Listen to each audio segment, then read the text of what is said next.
Good stuff. Fuck, I feel like I already said that. Nevertheless, boop,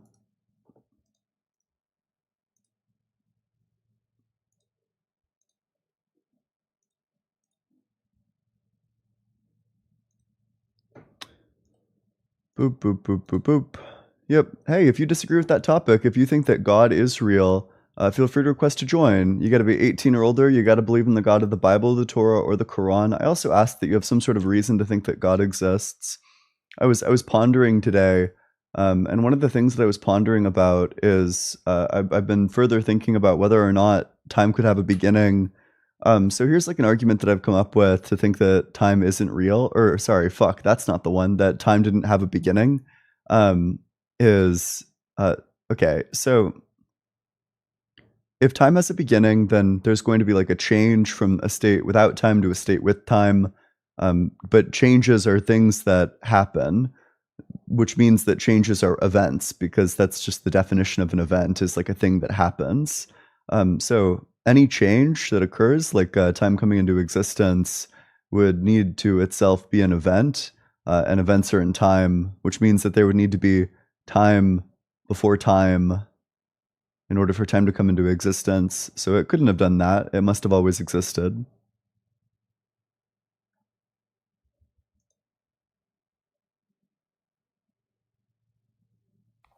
Hey, how's it going? Hey, pretty good. Yep, how old are you? 35 today. Yep, and what religion? Atheist. Well, happy birthday. Yeah, thanks. Asked you last week if I could come up and ask a question. Sure, go for it. Yeah. So when people like to attack the Kalam, they usually go after P2 and say that the universe didn't exist. Mm-hmm. But I kind of want to attack P1. And this is my syllogism. Everything that begins to exist has a natural cause. Supernatural causes are not natural causes. God would be a supernatural cause. Therefore, God is not the cause of things that begin to exist. I think I would need to see it written out to know if it's valid. But yeah, I've heard arguments like this. I think that this is fine, although it doesn't necessarily disagree with the first premise. It kind of creates like a parody premise, is what these sorts of arguments do. It says like, not only do things that begin to exist have a cause, but they have like this specific sort of cause based on the exact same evidence that people would use to say that everything that begins to exist has a cause. So I think that argument probably works. It's just, but it doesn't really reject the first premise. It kind of accepts it and then uses whatever justification your opponent gives to motivate a premise that leads to the opposite conclusion.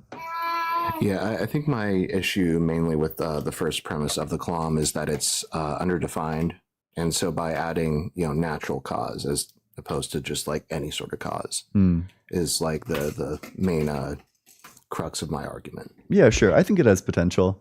But hey, is there anything else you wanted to talk about? Nope, that's it. Thank you so much. Yeah.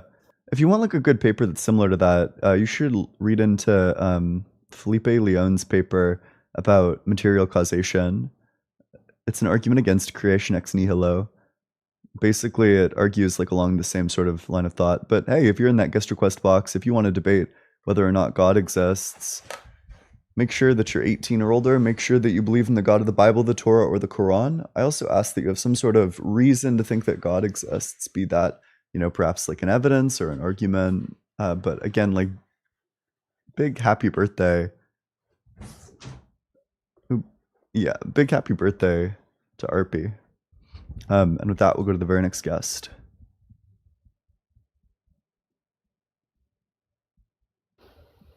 Hey, how's it going? Hello. Yep, how old are you? 50-ish. Yeah, and are you connected to Bluetooth? You might want to unbluetooth or like take your headphones out. It's a bit hard to hear you. No, I'm not connected to Bluetooth or anything like that. Okay, that's fine. Yeah. So you're like 50-ish. What religion are you? Christian. Okay. What makes you think God exists? Um, um, the deduction that I think, and you guys were just talking about Wait, this, I sorry, believe. your mic quality is like Um, flipping in and out. Can you say that last sentence again? can you hear me now? A little bit, but we'll Yeah, see. I think you guys were just touching on this. I think you were just touching on this point that I'm about to bring up. But what makes it for me is the fact that I can look around and see that anything beneficial for us as humans requires someone to build it, and they have to be intelligent and thoughtful of us. What? Anything. I don't think that's true. Could you hear that? Yeah, I heard that. If you look around, There's just like lots of if you counterexamples look to around that. anything around you, okay, I want to hear your examples. But if you look around anything around you that benefits you or that is for you, it requires an intelligent creator. What about the sun that gives me vitamin D? Why would I think that that had an intelligent creator? Because you know that you can't walk into your home and turn on the heat and the light without someone having placed it there. So it's the same way with the heavens. You know, we have a light. Is that sun benefit us? Absolutely. Talk to any scientist. We couldn't live without it. Yep. And it comes up every day. But why would I think that that's faithfully. intelligently designed? Right now, it sounds like what you're giving is like a circular argument. You're saying everything that exists that benefits us was designed by humans, or was, sorry, not by humans, but was designed by some sort of intelligent designer. And then I say, well, what about the sun? That benefits us. And I have no reason to think that it was designed by an intelligent designer. And then you're saying, well, that too is designed by an intelligent designer. I don't grant that. What's the argument that the sun was designed by an intelligent designer? Because the sun is a material creation that's made for humankind. It's What's the the only argument for one that? of its kind in the universe. We couldn't live without it. Someone, God, hold on. Can you silence your phone? Someone thoughtful of us. It's the law. To me, I'm going to say this and I'll land. To me, it's called the law. I made up a thing called the law of creation. The law of creation says that everything has to have an intelligent, that benefits mankind has to have an intelligent person behind it. Yeah, I mean, I have a law too. It's called, the law of whoever causes people to get cancer is kind of a cruel fuck. And based on that conclusion, I arrive at the conclusion that God doesn't exist because God, under your view, would have designed the sun, and the sun gives us skin cancer. So that would make God a bit of a cruel fuck, but God being all loving certainly can't be that. Does everybody have skin cancer? Is that what the sun is for? Some people have skin cancer. Why would the sun give us skin cancer? Why would it give anyone skin cancer? Right. Why would chemicals give people skin cancer? Do you want to answer the question? Why would the sun give us skin cancer if God designed it? The Bible answers that question, but that's a whole topic of why we get sick, why we get these diseases and all of that, this, that, and the other, and why we die. That's a whole nother thing, but the Bible answers it. With the fall of man, Adam and Eve? Absolutely. Okay, so I got a question for you. If Adam and Eve explained the existence of things like cancer, then what would you make of the fact that cancer existed in dinosaurs hundreds of millions of years prior to the existence of humans in the first place? Maybe they were engaging in some sin. Maybe it was something in their diet. Regardless, we have a dinosaur bone that has bone cancer. How could you possibly explain that? The way I explain that and look at that is I don't trust man's ability to study the past and get everything accurate.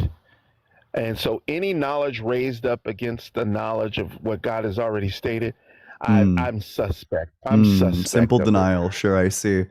You don't think that we're able to identify this as like a dinosaur bone? I think that man is limited, period. They can't Do you even think that tell when the answers the next question? rainstorm. Yeah, they're Okay, what do you coming think up the with question something. was?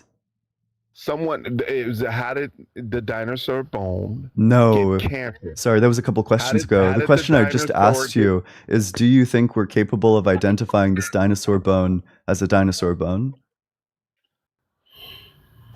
We should be. Okay.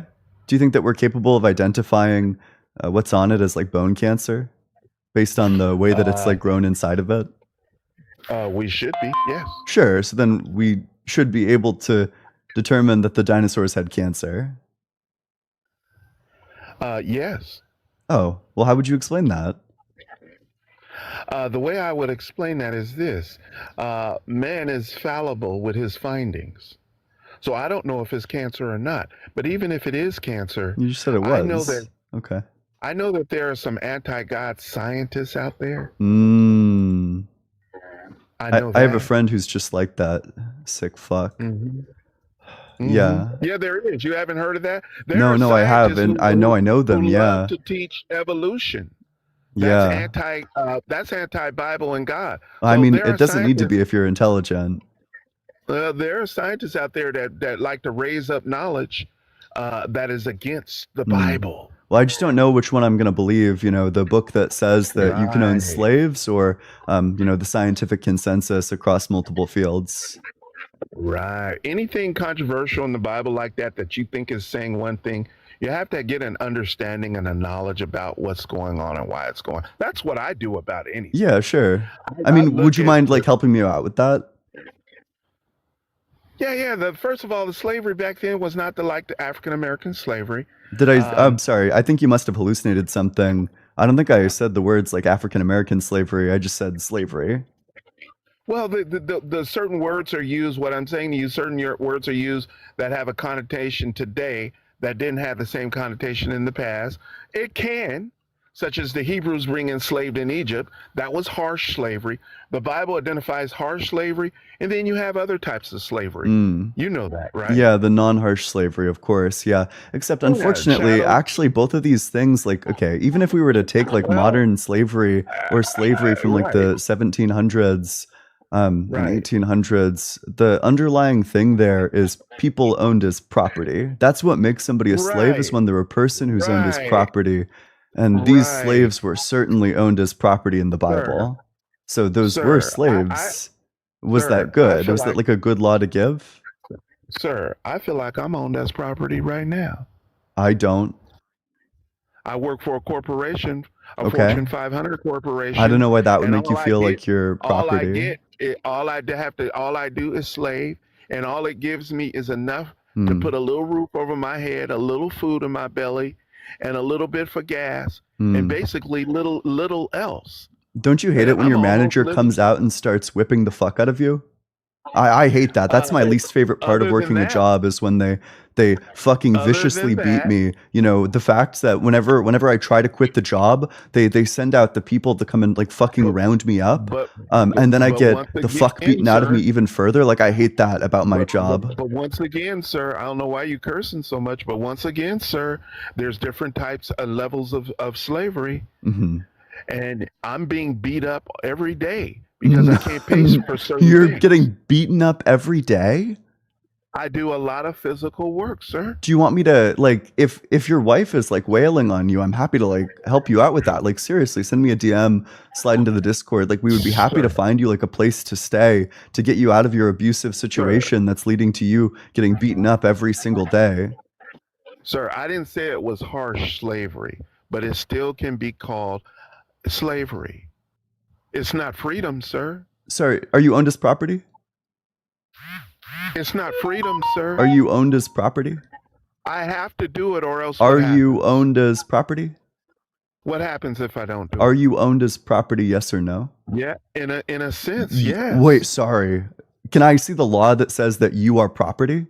I want to know what law Sir, that is, because if property I specifically is a legal designation. that's It's saying that that's somebody semantic, has a legal ownership over a sir. specific thing. That's If you're semantic. using property in a different That's sense than a semantics, person though. legally owned, That's just then semantics. you're In reality, equivocating. And in reality, I have to Sir, give wait, do you have them a law 40 that says that hours. you're property? I Because have I to want to give know them that 40 one. hours. Or I I want have to you give them. to say that actually I you're have not to give property. them 40 hours. Why are or you I'm out scared on of the street. answering? Why are you terrified of So there are all answering? sorts Why of. are you There's scared all of sorts of answering? slavery, sir. Why are you That's scared my of point. answering? My point is, there's all sorts. Okay, So terrified, the Bible literally slavery, quivering, the terrified of Bible answering. slavery, Will do the anything Bible before slavery. answering, yeah. Is this what you have to The do to make slave. sense of the Bible? You have to like No, I'm equivocate trying to between like answer 30 your different question. terms? You have to equivocate Is from that A to is that B what you and then got from to B to do? C and then from C Is to that what you D. got to And do? then you arrive at like the Uh, conclusion that actually, you know, slavery isn't slavery.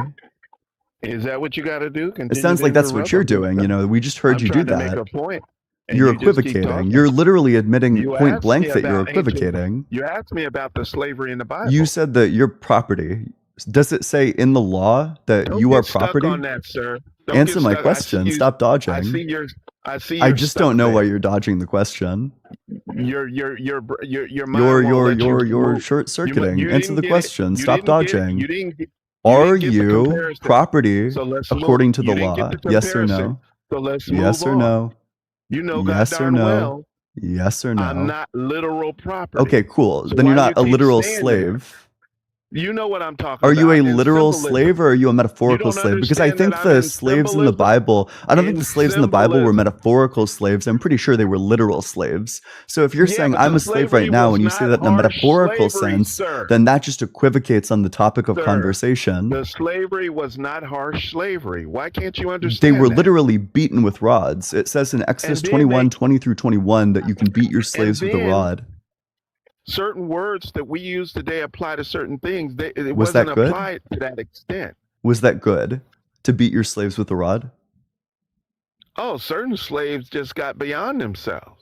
Oh, of course, yeah. You know, sometimes you Yeah. gotta put your But here's person the owned as thing. property back Here's the in thing. line. You know, sometimes the person here's- who you own as property Yeah. grows resentful towards here- you, and you just need to but show here's them the what's thing. what. But here's the thing. There are several things back then that God did not, what's the word, institute, but he tolerated and told people how to conduct themselves when doing it. But he it did doesn't mean institute this. They didn't have slavery before. he didn't approve of it necessarily. He literally gives them laws that say that you're permitted to do it. To keep, and what did he tell them? Do He not said be you can harsh. own your He slaves, said, you can "Do beat them not be too. harsh." He said, "Do not He says be you can harsh." beat them. He said, "Do not be harsh to these people." Is beating them harsh? I don't know why an owner would feel like he have to beat somebody. Maybe he's Is that trying to touch harsh? his Is that like a wife, harsh thing to or do to your maybe he- slave? Is like beating your maybe slave? he's disrespecting his children. I don't know why he would. Does that feel he fall have to under beat the them. criteria of harsh treatment when you beat your slave?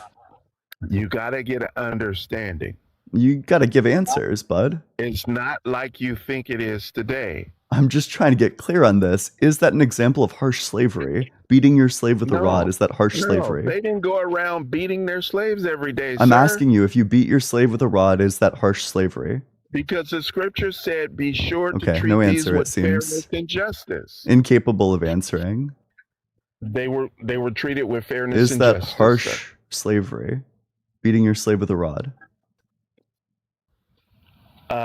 Does people get beat today by Okay. police? Yeah, another dodge. Cool, yeah. Isn't that like a grave injustice when that happens? Does people get beat today by They police? do. It's a horrible injustice, yeah. Right. No, not necessarily. You don't think part it's of you don't think justice. the police beating people is a horrible injustice? No, sometimes it called Okay. for it. Now, Okay. come on, man.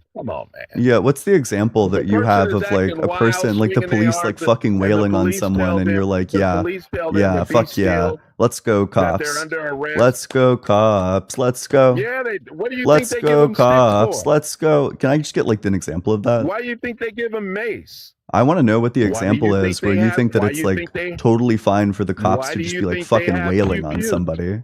Because the pew-pews are needed sometime. Why do I you think totally they give agree it to that they're needed sometimes, on, but man. what would never Come be on, man. acceptable is wailing right. on a Beating- suspect who's already Wailing detained. is needed sometimes, sir. Can you give me an example of a Have you time ever where been a it would be police? acceptable to Have you ever wail been on a a police? suspect who's already detained? Yeah, they tell them to put their hands behind If I their laugh, back, you know, and they nobody start- nobody realizes that start my trying to- answers make no sense. they start trying to punch the cop out instead of putting their hands with their behind hands their back. behind their backs? Are they doing like fucking No, spin jitsu? I said instead of putting their hands behind the back. I'm asking They in start scenarios where they're already detained. Oh, now that would be an injustice. Oh, okay, cool. So when somebody is like your slave, right? They're your property. Would it ever be anything other than an injustice to start like fucking wailing on them? If it was, God took care of that owner. But most of the times, What scripture says not to do that? They were only going to wail on you if you was way out of line. Of course, yeah. You know, to get put back into line and know your place as a first slave. of all, you gotta know and understand God's personality. There's no injustice. Sounds like a sick fuck. None. I mean, what you described sounds like a horrible injustice. It's such an injustice that you couldn't even answer my question on it. Man, I'm sorry that you can't see that sometimes people need to be brought under control. I'm sorry that you're incapable of engaging honestly in this discussion and incapable of answering the question, so you have to strawman my position instead. But sometimes people need to be brought under control. Maybe in your world, slavery makes sense. Maybe in your world, you think slavery is a good thing to do. In my world, it's never okay to do slavery. No, sir. Do you think it's ever okay to institute slavery? Is it ever okay to institute that or permit that? But all I can tell you is there's a lot of things you don't understand. Oh, wow, gosh, I thought slavery was really bad, and then you reminded me that there are a lot of things that I don't understand. And now I'm like convinced that actually I was mistook to think that slavery is bad. You insist on criticizing God, so go right ahead. Okay. I just tried to help you. That's all. Are you familiar with the story of the Amalekites? I know all about them. Sure. Do you think that when God said, go slaughter the men, the women, the children, and the infants of the Amalekites, that the babies specifically deserved the death penalty? Take them out of here. Okay. So you do think sometimes babies deserve the death penalty? Just like the babies in Noah's flood died, and just like the babies today are going to pass. Okay. I think you're a bit of a sick fuck. Well, that's okay. Okay. You can think that. Well, thanks so much for coming on up. I think you're kind of a despicable piece of shit if you think that sometimes babies deserve the death penalty. And you don't care to know as to why. You don't care. What did they do? You just want to draw your own conclusion. You think innocent people deserve the death penalty. You have a horrible model of justice. Man, please. You disagree with that? You literally said that these innocent babies deserve the death penalty. Parents are responsible for their children. Okay. And when people are wicked, they can kill their kids. They are training their children to be just like them. Somebody cut me off in traffic, so I fucking shot his kid. Get out of here. No, they're training their children to be just like them. That's why I shot the kid. No, God don't shoot people in traffic. Oh, are you sure? He shoots people whose great grandparents committed a crime against his people. No. That's exactly what the Amalekites did. The Amalekites were wicked, sir. Oh, sorry. And what were they getting punished for? All their wickedness. They were getting punished for one specific act of wickedness. Do you know what it was? No. Yes. It literally says in the verse. I'll pull it up for you. They had a whole bunch of them. They were bound down to idols, first of all. They refused to acknowledge the true God. They was running around having all sorts of sex. They were running around having immorality with animals. They were running around unaliving people left. Sorry, wait, what's the verse for any of that? People like that have to go. What's the verse? You just made a ton of claims that are false. What's the verse that they, I don't know, like worshipped false idols or had sex with animals or, did any of that other stuff? Well, we know that God doesn't do things for of course. God did this to them because they were fucking animals. And we know that they were fucking animals because God did this to them. How will I penetrate your circular argument? They were killing babies, unaliving babies. They were doing all kinds of stuff. Yeah. What's the verse for that? Absolutely. Because we know God. Oh, of course. Yeah. Another circular justification, Right. God killed them because they were sacrificing babies. And we know that they were sacrificing babies because God killed them. Did you know that God hates? Is that correct? Is that like an accurate summary of your argument just now? He hates to unalive the wicked. He even hates that. Oh, it doesn't seem like it. I mean, he seems to revel in the unaliving of the innocent even. He hates that. Are you sure? So doesn't seem like it. Really wicked for him to bring about a flood or something. You Do you have to think be, that the and that's the way babies the were world is wicked? now. Like the newborns were wicked? They're going to be just like their parents. Okay, but at the state when they got killed, were they wicked? In God's eyes, yeah, His justice seen what they were doing. Them babies will grow up and chop you up. That's great. Do you think that you're guilty even before you've done the crime? And God can see all things, sir. Yeah. So does God think that you're guilty before you've done the crime? He can see what these people are going to become, sir. Do you think that answers the question? He don't always use His foreknowledge that way, but when He needs to, He can. Does God think that you're guilty before you've committed the crime? No, sir. Oh. So then God did give the death penalty to these innocent babies. These were guilty, sir. What crime? They were guilty of the crime of sin. They were born in it. Oh.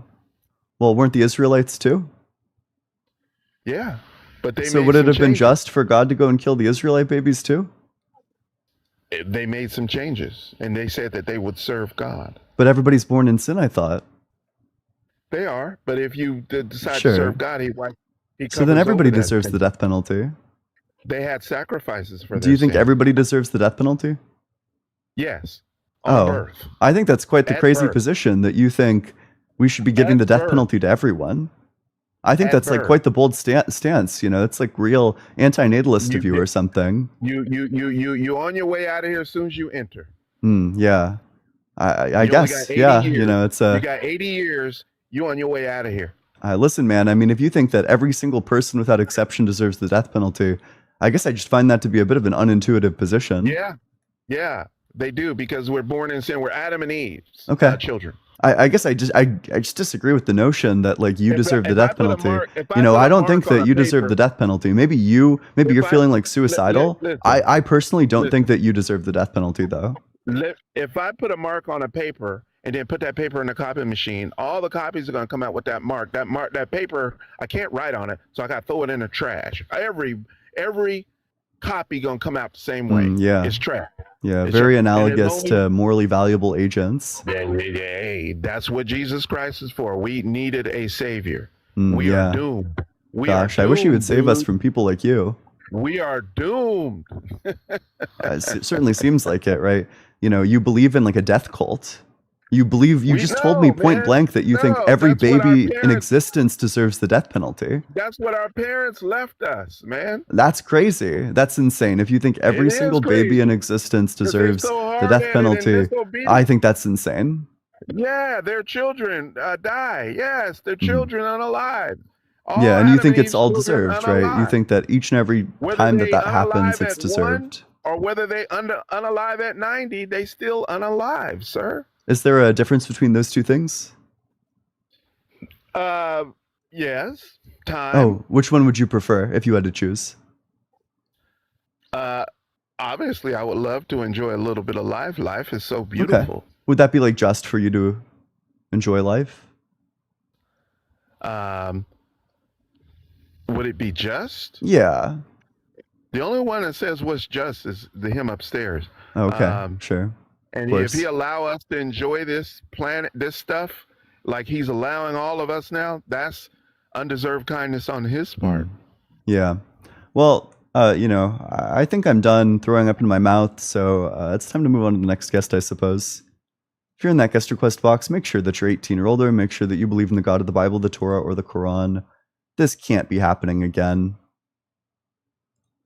Bro, what? Is it still not displaying supers? What the heck is going on here? That sucks. Well, hey, if you're in that guest request box, make sure that you're 18 or older. Make sure that you believe in the God of the Bible, the Torah, or the Quran. Whoa!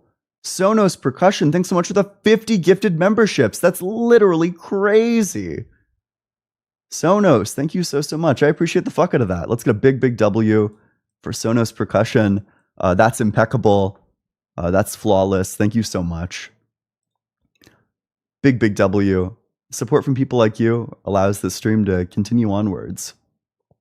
Ice Reptilian, thanks so much for the super chat. So they're saying it's ethical slavery now. What's next? They say their slaves were also locally sourced and free range. Absolute madness. True. Chase Martin, thanks so much for the super chat. They were killing babies, so God killed the babies to stop them. Genius. Can't kill your babies if God does it first. Helping Maga, thanks so much for the super chat. This caller has level 5 Christian brain rot syndrome. Yeah, seems to be.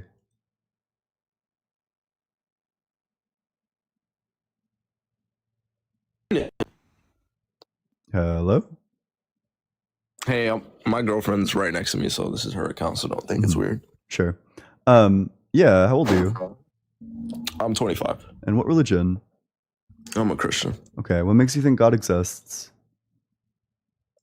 Just by, like, just creation itself. It's Okay. kind of self-evident. Okay, I don't think like it's self-evident is particularly good evidence because I look around and it doesn't really look to be like a creation to me. There's like a lot of things that are really out of place if what's around us is a creation, like the fact that the sun gives us cancer is really strange, the fact that malaria exists, the fact that earthquakes exist. In excess, and like, yeah, bad things happen. It's not but just because bad things happen doesn't mean a God doesn't exist. Why would God design the sun in such a way that it produces cancer? That is a good question. Something you would have to ask him. Hey God, we were just trying to figure out why you would design the sun to give us cancer.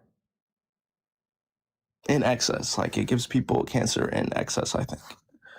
And that's just we fell short of God, and honestly, like we don't really I don't know. I think like, do you think like we just don't deserve any punishment or anything? Punishment for what? I think people who do wrong deserves punishment. Okay, so because me and you have different understandings of how the world came to be. So you just think that everyone's just innocent. We're just judged by man's laws. I think that until you commit some sort of wrongdoing, knowingly so, yeah, I think you're innocent. I think that's what it means to be innocent, is that you haven't committed any sort of crime. Okay, but God's crimes are different than man's crimes. Okay, well, his punishments are like way worse than man's punishments. So you would think that he would have like a higher bar when in fact his bar is like insanely low. It's literally things that you have no control over, you'll get punished for. What do you not have control over? Like, for example, you don't have control to be, I don't know, born as an Amalekite. And then, the Israelites come in, you spawn in, the Israelites plow through, turn you into paste with their swords, and then that's the end of it. I just don't think that you deserve to get slaughtered as like a newborn Amalekite infant. Okay, do you think God has the right to take away life? No. If he's the creator of life? Yeah, why would him being the creator of life mean that he has the right to take it away? Okay, do you think people have the right to abortion? Yeah. Okay, so it's kind of like the same thing. I don't think that that's true. Why do people so, for example, I'll tell you like the relevantest analogy here. I'll tell you the relevantest analogy here, which is specifically that the death penalty given to the Amalekites is a punishment, whereas abortion is not a punishment. But you're taking away life. It's the same idea. Well, but one of them is a punishment, and then one of them isn't. So that's why the question that I'm asking, my problem with the Amalekites doesn't apply, is because, well, first of all, I'd probably consider for the vast majority of the pregnancy, I wouldn't consider this to be morally valuable. I value agents. I value agency. I value like people who have past agency and may potentially have future agency. I don't value people who have never had agency. I don't value like non-persons. So for the majority of the pregnancy, I wouldn't consider the fetus to be valuable in the first place. But I mean, the abortion is not like a punishment towards the fetus.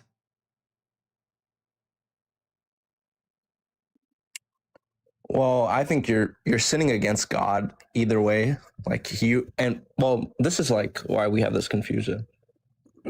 You think that those people were punished because of sin, and that abortion kills, like someone killing their baby is not a punishment. You think it's just like them doing it. It's not a punishment for convenience.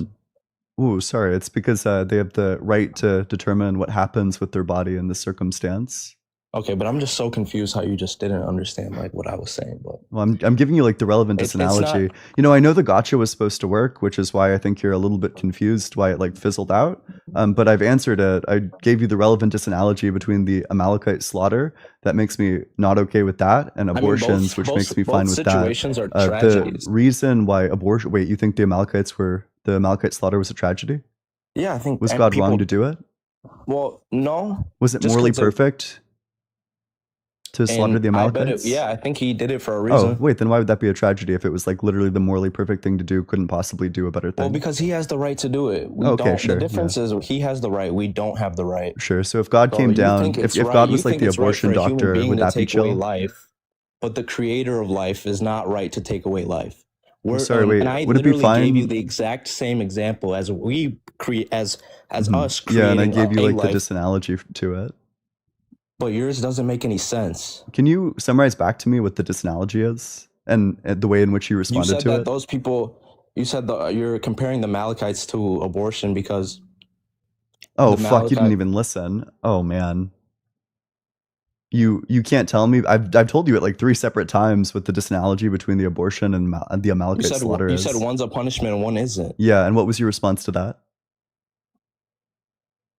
I'm saying we're talking about taking Brutal. away life. That's just like Brutal. what we're No talking response. about. That's what we're talking about. Yeah, I gave you the symmetry breaker. You have no response to it.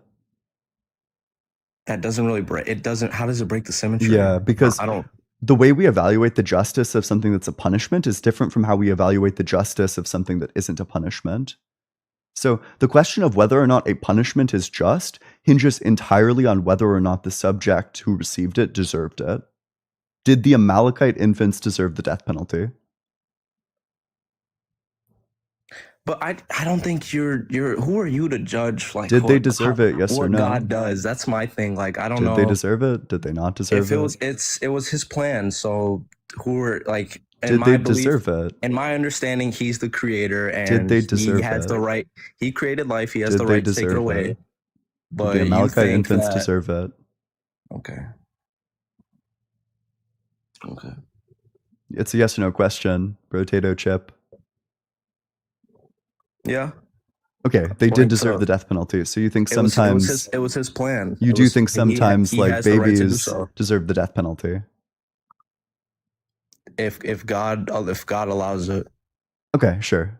I mean, yeah, it's I guess I think that's like pretty wild. I mean, if you I don't know. You just like are you wondering like why God allows evil? No. I'm wondering why you think that it's, you know, why you think like a baby deserves the death penalty.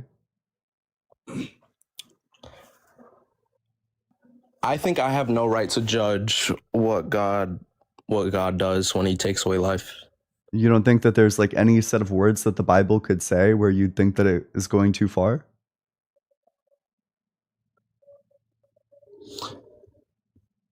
No. Like if God called down a bunch of bears to maul a bunch of little boys, you'd think that that's fine?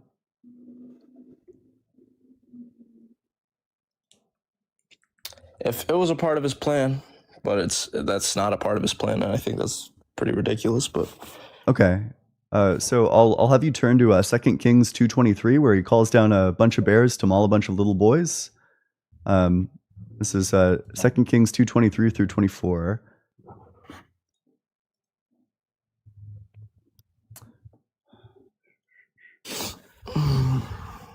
He went up from there to Bethel, and while he was going on the way, some small boys came out of the city and jeered at him, saying, "Go away, bald head! Go away, bald head!" When he turned around and saw them, he cursed them in the name of the Lord. Then 2 she-bears came out of the woods and mauled 42 of the boys. Is it still ridiculous? who is it? Who's speaking? This is the narrator of Kings. But who's it about? I mean, it's about God. Kind of all of them are about God, but this one's specifically talking about the prophet Elisha. Oh, Elijah. Okay. Well, it was a part of his plan, I guess, to protect Elijah. Okay, so not ridiculous anymore. I guess not. Okay. So it sounds like there's like nothing that this book could say. This book could literally say, you know, then God gave the Israelites like child sex slaves, and you would think that it's like fine. Does it say that? Would you be okay with it if it did? That God gave the Israelites child sex slaves. I mean, in this age, people think differently. And at that time, we all know that those things were happening. And I don't know. But would that be okay? Like, would that even like, if the Bible said that, like, you know, take these little girls for yourselves, you know, do whatever you want with them, would that, I don't know, maybe like give you like pause?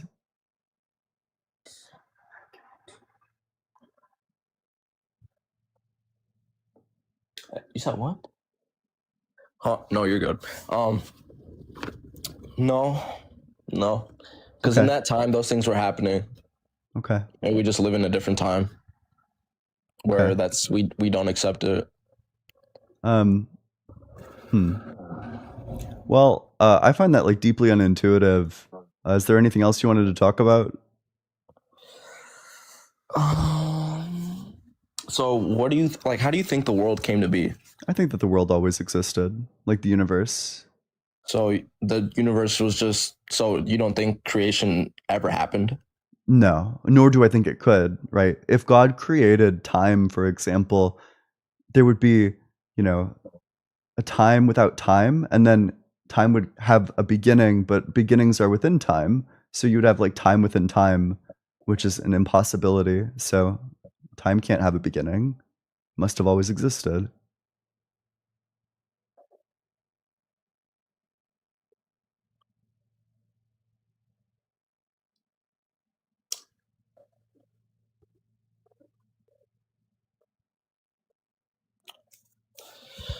I don't know how you think that, because like there's just nothing in our world that functions that way. Okay. Do you think Like that a what changeless functions that way? state can change? A changeless? Yeah, can a changeless state change? Well, no. Okay. So if change ever came into existence, then there would be a changeless state that changes into a changing state. But a changeless state can't change. That means that change can't come into existence. There must have always been change. But if change exists, then time exists. Because every change is an event, and events all exist within time. What that means is that time itself could never come into existence because there could never be a first change. So there could never be a first time.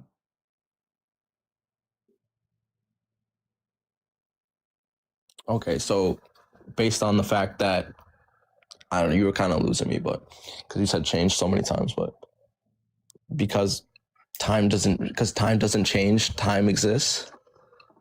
Because change doesn't come into existence, then time must have always existed.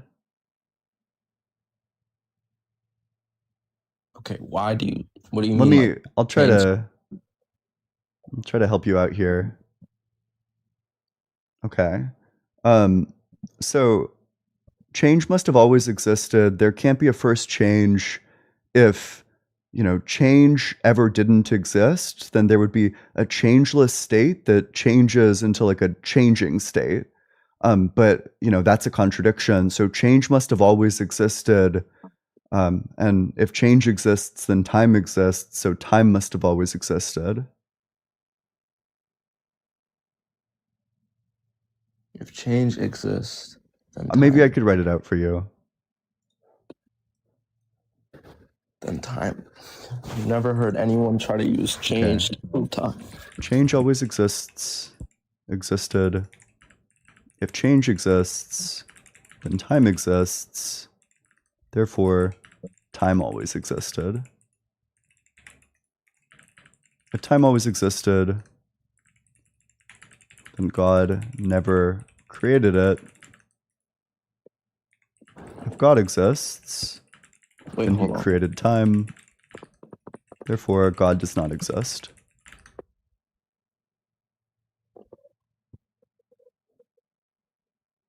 Hold on a second. Hold on. I'm just trying to figure out his logic. Hold on.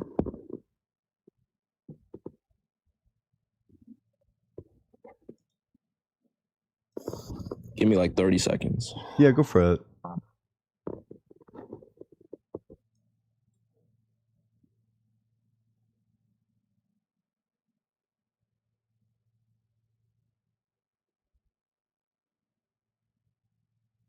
Ball.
So are you saying like God exists within time?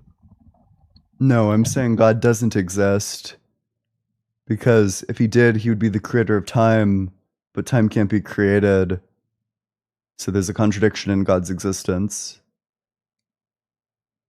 Okay, so time cannot be created. Yes. Okay.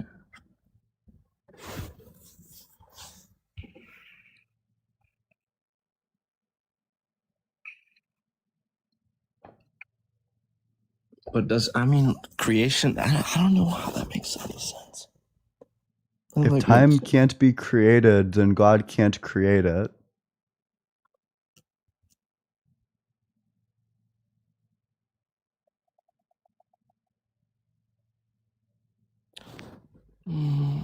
So do you don't think like God already like created the entire like timeline at like once, or like?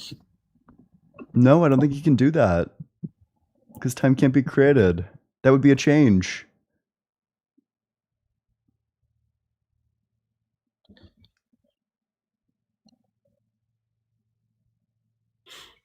So, okay, so I think we just have different understandings of change.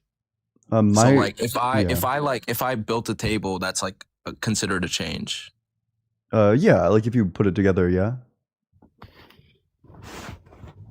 So that's a change, but it's the same Yes. thing. Like, so if I like, okay, because It's like the same materials, but it's changed like the composition of it. It changed the like forms. Yeah. But it's, okay.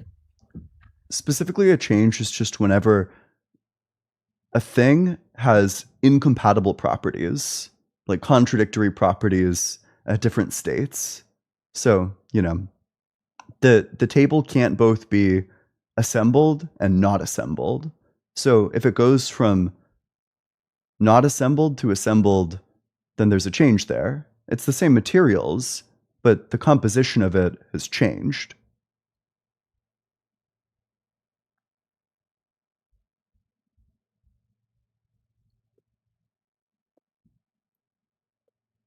Okay.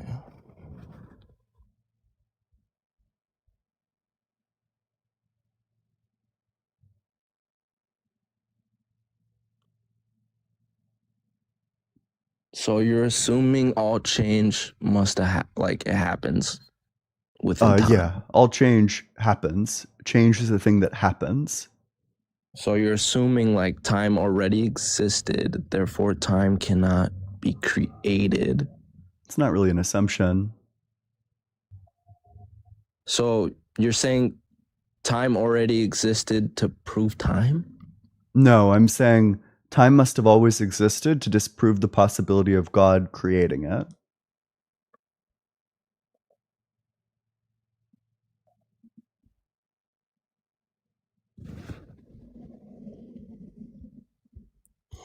This is so this is I'm sorry. confusing. Maybe I could give like a much simpler argument.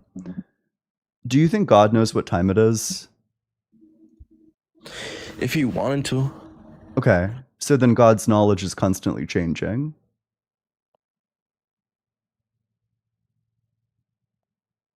Sure.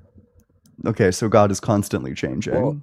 Not that it's changing. It's that he just it's not that he's changing. It's not just because someone knows something doesn't mean like that they're changing necessarily. But if the thing they know is changing, then because that's the they must nature be of time. changing. That's the time. That's the nature of time. Like time is always moving. Like time is Yes. always going. So Yep. that doesn't really mean that just because that's the nature of something that you are necessarily changing. But God knows the time. The time is always changing. So what God knows must always be changing. But how does that disprove his existence? Because that means God is always changing. And that means that God is in time, because everything that changes is in time. So because if I put like a table outside and time just goes by, will it change it? Will it always be a table or change into something else? Will the table itself change? Yeah. Is that what you're asking? Yeah. No, I don't think necessarily everything that's within time changes. So just because you learn something or everything that changes is in time, not everything in time changes.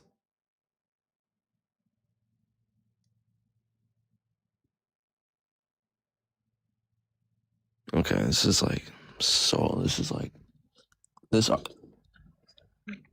Hold on, my girlfriend's saying something. Hold on.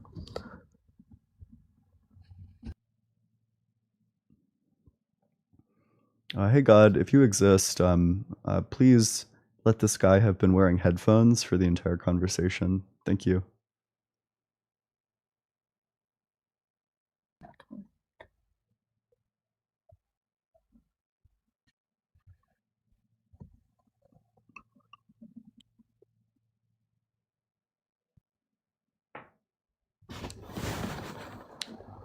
I don't know. I just don't think your argument really proves that. But you have to say that God is both changing and unchanging. God knows what time it is. The time that it is changes, so what God knows changes.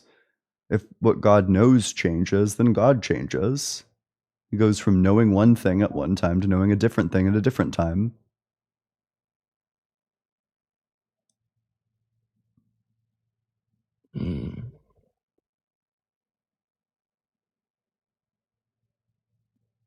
So if he can not know the future, if he knows the future, that's him changing.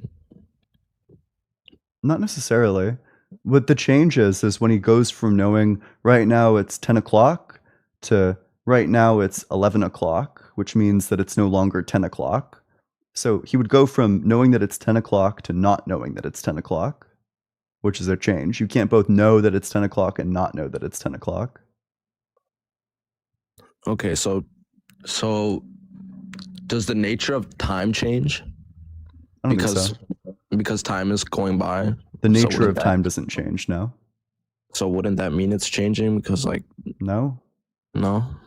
The nature itself, that doesn't change. Because time has necessary existence, that means that its nature, the thing that it must have if it exists, also has necessary existence.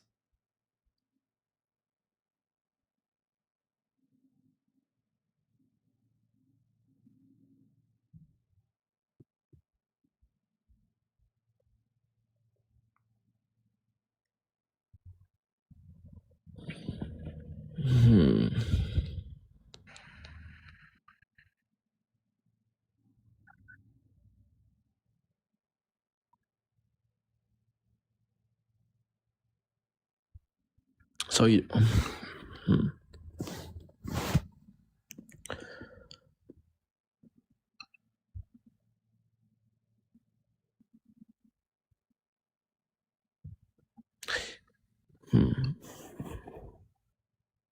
I don't even know how to respond to this. This is like so confusing. Like it just makes no sense to me. Okay. Do you think God can make a rock that's so heavy that he can't lift it? No. Oh. So he's not all powerful? You said he can't lift it. Yeah. So he lacks the power to do something. No. You just said that he doesn't have the power to make the rock that's so heavy that he can't lift it. Oh, that's not what I meant. Okay. Do you think God has the power to make a rock that's so heavy that he can't lift it? Yeah. Okay. Does God have the power to lift the rock that's so heavy that he can't lift it? Yeah. That's a contradiction.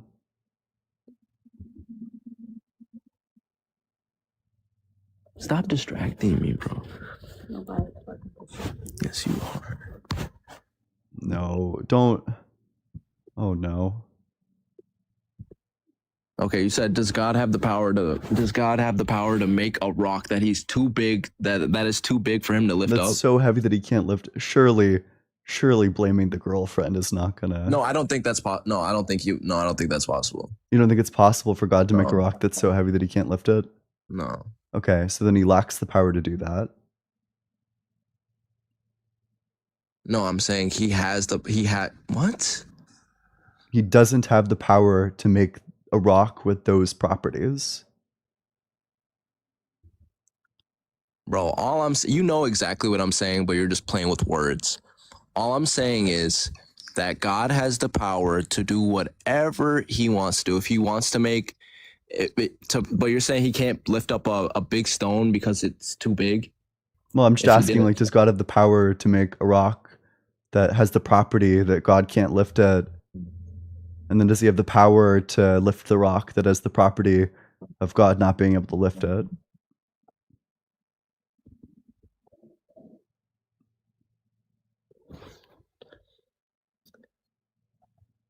Like, I wish I could just like pay attention to what you're saying because of just how dumb it sounds. Bold rhetorical tactic at a time like this. Because you know exactly what you're doing. You're trying to just create like confusing statements to like say things that really just don't make sense or something that God like, but I don't know, it doesn't really disprove or say anything. It's like pretty straightforward logic, right? You know, does God have the power to make a rock that's so heavy that he can't lift it? Yeah, if you wanted to. Sure. And then does he have the power to lift the rock that he doesn't have the power to lift?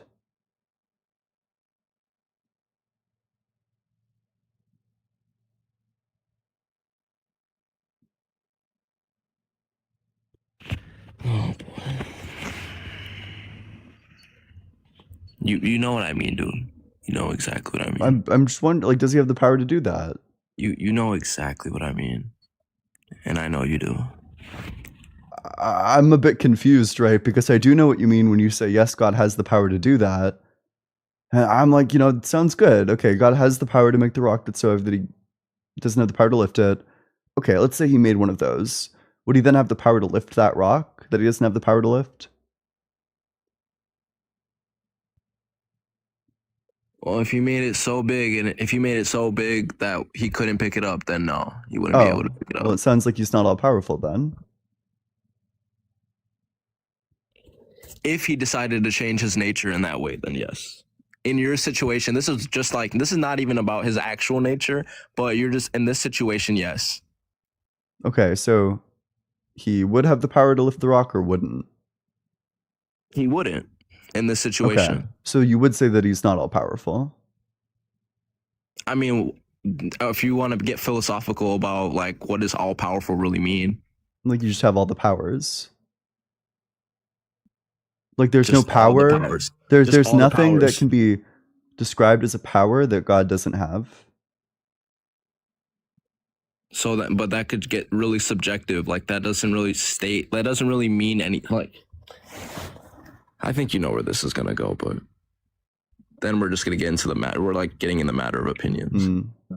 Wait, do you gosh, I prayed for something. I just want to know, were you wearing headphones for this conversation, or was this all through the speakerphone? This was all on speaker. Okay. Fuck. Maybe to reclaim your dignity, maybe you can like rhetorically wail on me for like 30 seconds if you'd like. No, I haven't really debated with someone in a really long time, since like high school, but Yeah. Well, hey, thanks so much for coming on up. I feel bad doing that to a person in front of his girl. Fuck. And then when he blamed his girl like halfway through the convo, oh, fuck, dude, getting like pile driven in a debate and then blaming your girlfriend. Like, can you imagine? You get like dissected in front of your girl, and then you have to pull up like ChatGPT in front of your girl, and then you're like entering the argument into ChatGPT, and then ChatGPT spits out a bunch of stuff that you also don't understand in front of your girl, and then she tries to give you advice, and you're like, pipe the fuck down, you're distracting me. Fuck, dude. Fuck. Make sure you're double tapping on that screen, sharing it with your friends. Oh gosh, I kind of want to. He says you can ask her. Low key.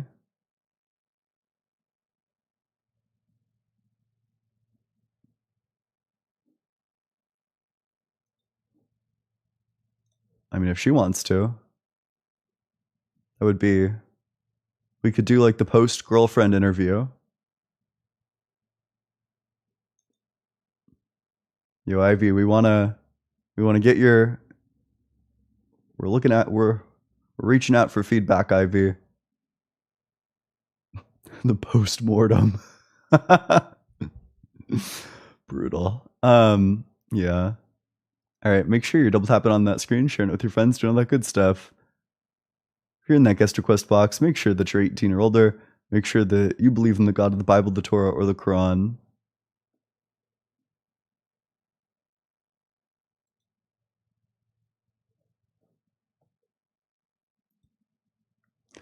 Had a nice talk with JW's Jehovah's Witnesses, who approached me about the problem of evil plus biblical slavery. Listening to you definitely helped me do so calmly. That's great. That's wonderful. I wonder what they said.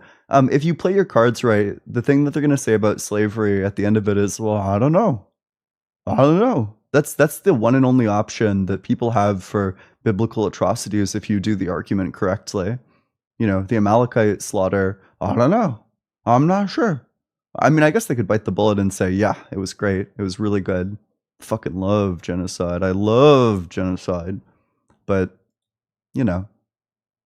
Vilk thinks from Super Chat, abortion and also eating involve necessary killing, but an omnipotent God has no need to end life since nothing is necessary to it as it's all powerful. That's probably true. Philodragon, thanks so much for the Super Chat. Remember, they don't have a God doing anything. They have people claiming a God told them it's okay to slaughter infants. Yep. Makes you think. Falconhoof, thanks so much for the vegetables. Rose Surfer, thanks so much for the Super Chat. Hey, Ian, I wanted to say thanks for your impact since I hit my own defeated lion runs away a couple of months ago.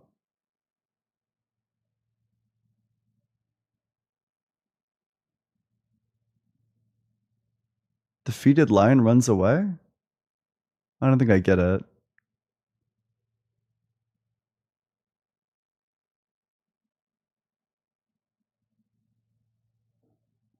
Ironically, not living in confusion brings a clear mindset. Keep on influencing. Hey, thanks so much. I really appreciate that. Literally, Lou, thanks so much for the Super Chat for the amazing sounding keyboard and the sass. Thank you so much, Lou. I appreciate everything that you do around here. It's really appreciated. Tim Bimbadal, thanks so much for the Super Chat. If you want to get all philosophical on Ian's live, true. I love philosophical. Fuck, if only there were a community I could join to hear ideas and maybe even join a book club. Simon, that's a great concern. You know, if you want to join the book club, if you're new to philosophy, if you don't really know where to start, we're reading Michael Huemer's Knowledge, Reality, and Value. Michael Huemer is a professor of philosophy over at the University of Colorado Boulder. And we're reading his book. It's an introductory text to philosophy. It's very accessible for beginners. You know, so people in chat, tell everyone about how accessible it is if it was your first time reading a philosophy book. It's great. It's a great book. You know, we're reading chapter 12. If you haven't read any of the other chapters, that's totally fine. All you need to do is read chapter 12. It's on Audible. It's discord.gg/allegedlyian, 8 p.m. EST on Saturday. Be there. Be square.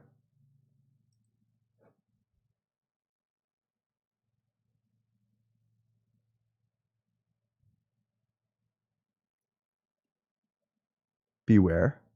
That's a good one. That's a good last rhyme. Beware.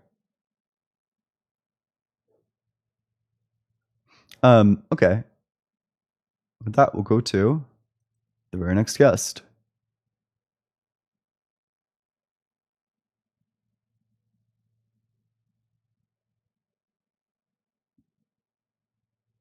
Bro, how the fuck did this guy beg to come on? He's like not even able to like. Hello, are you there?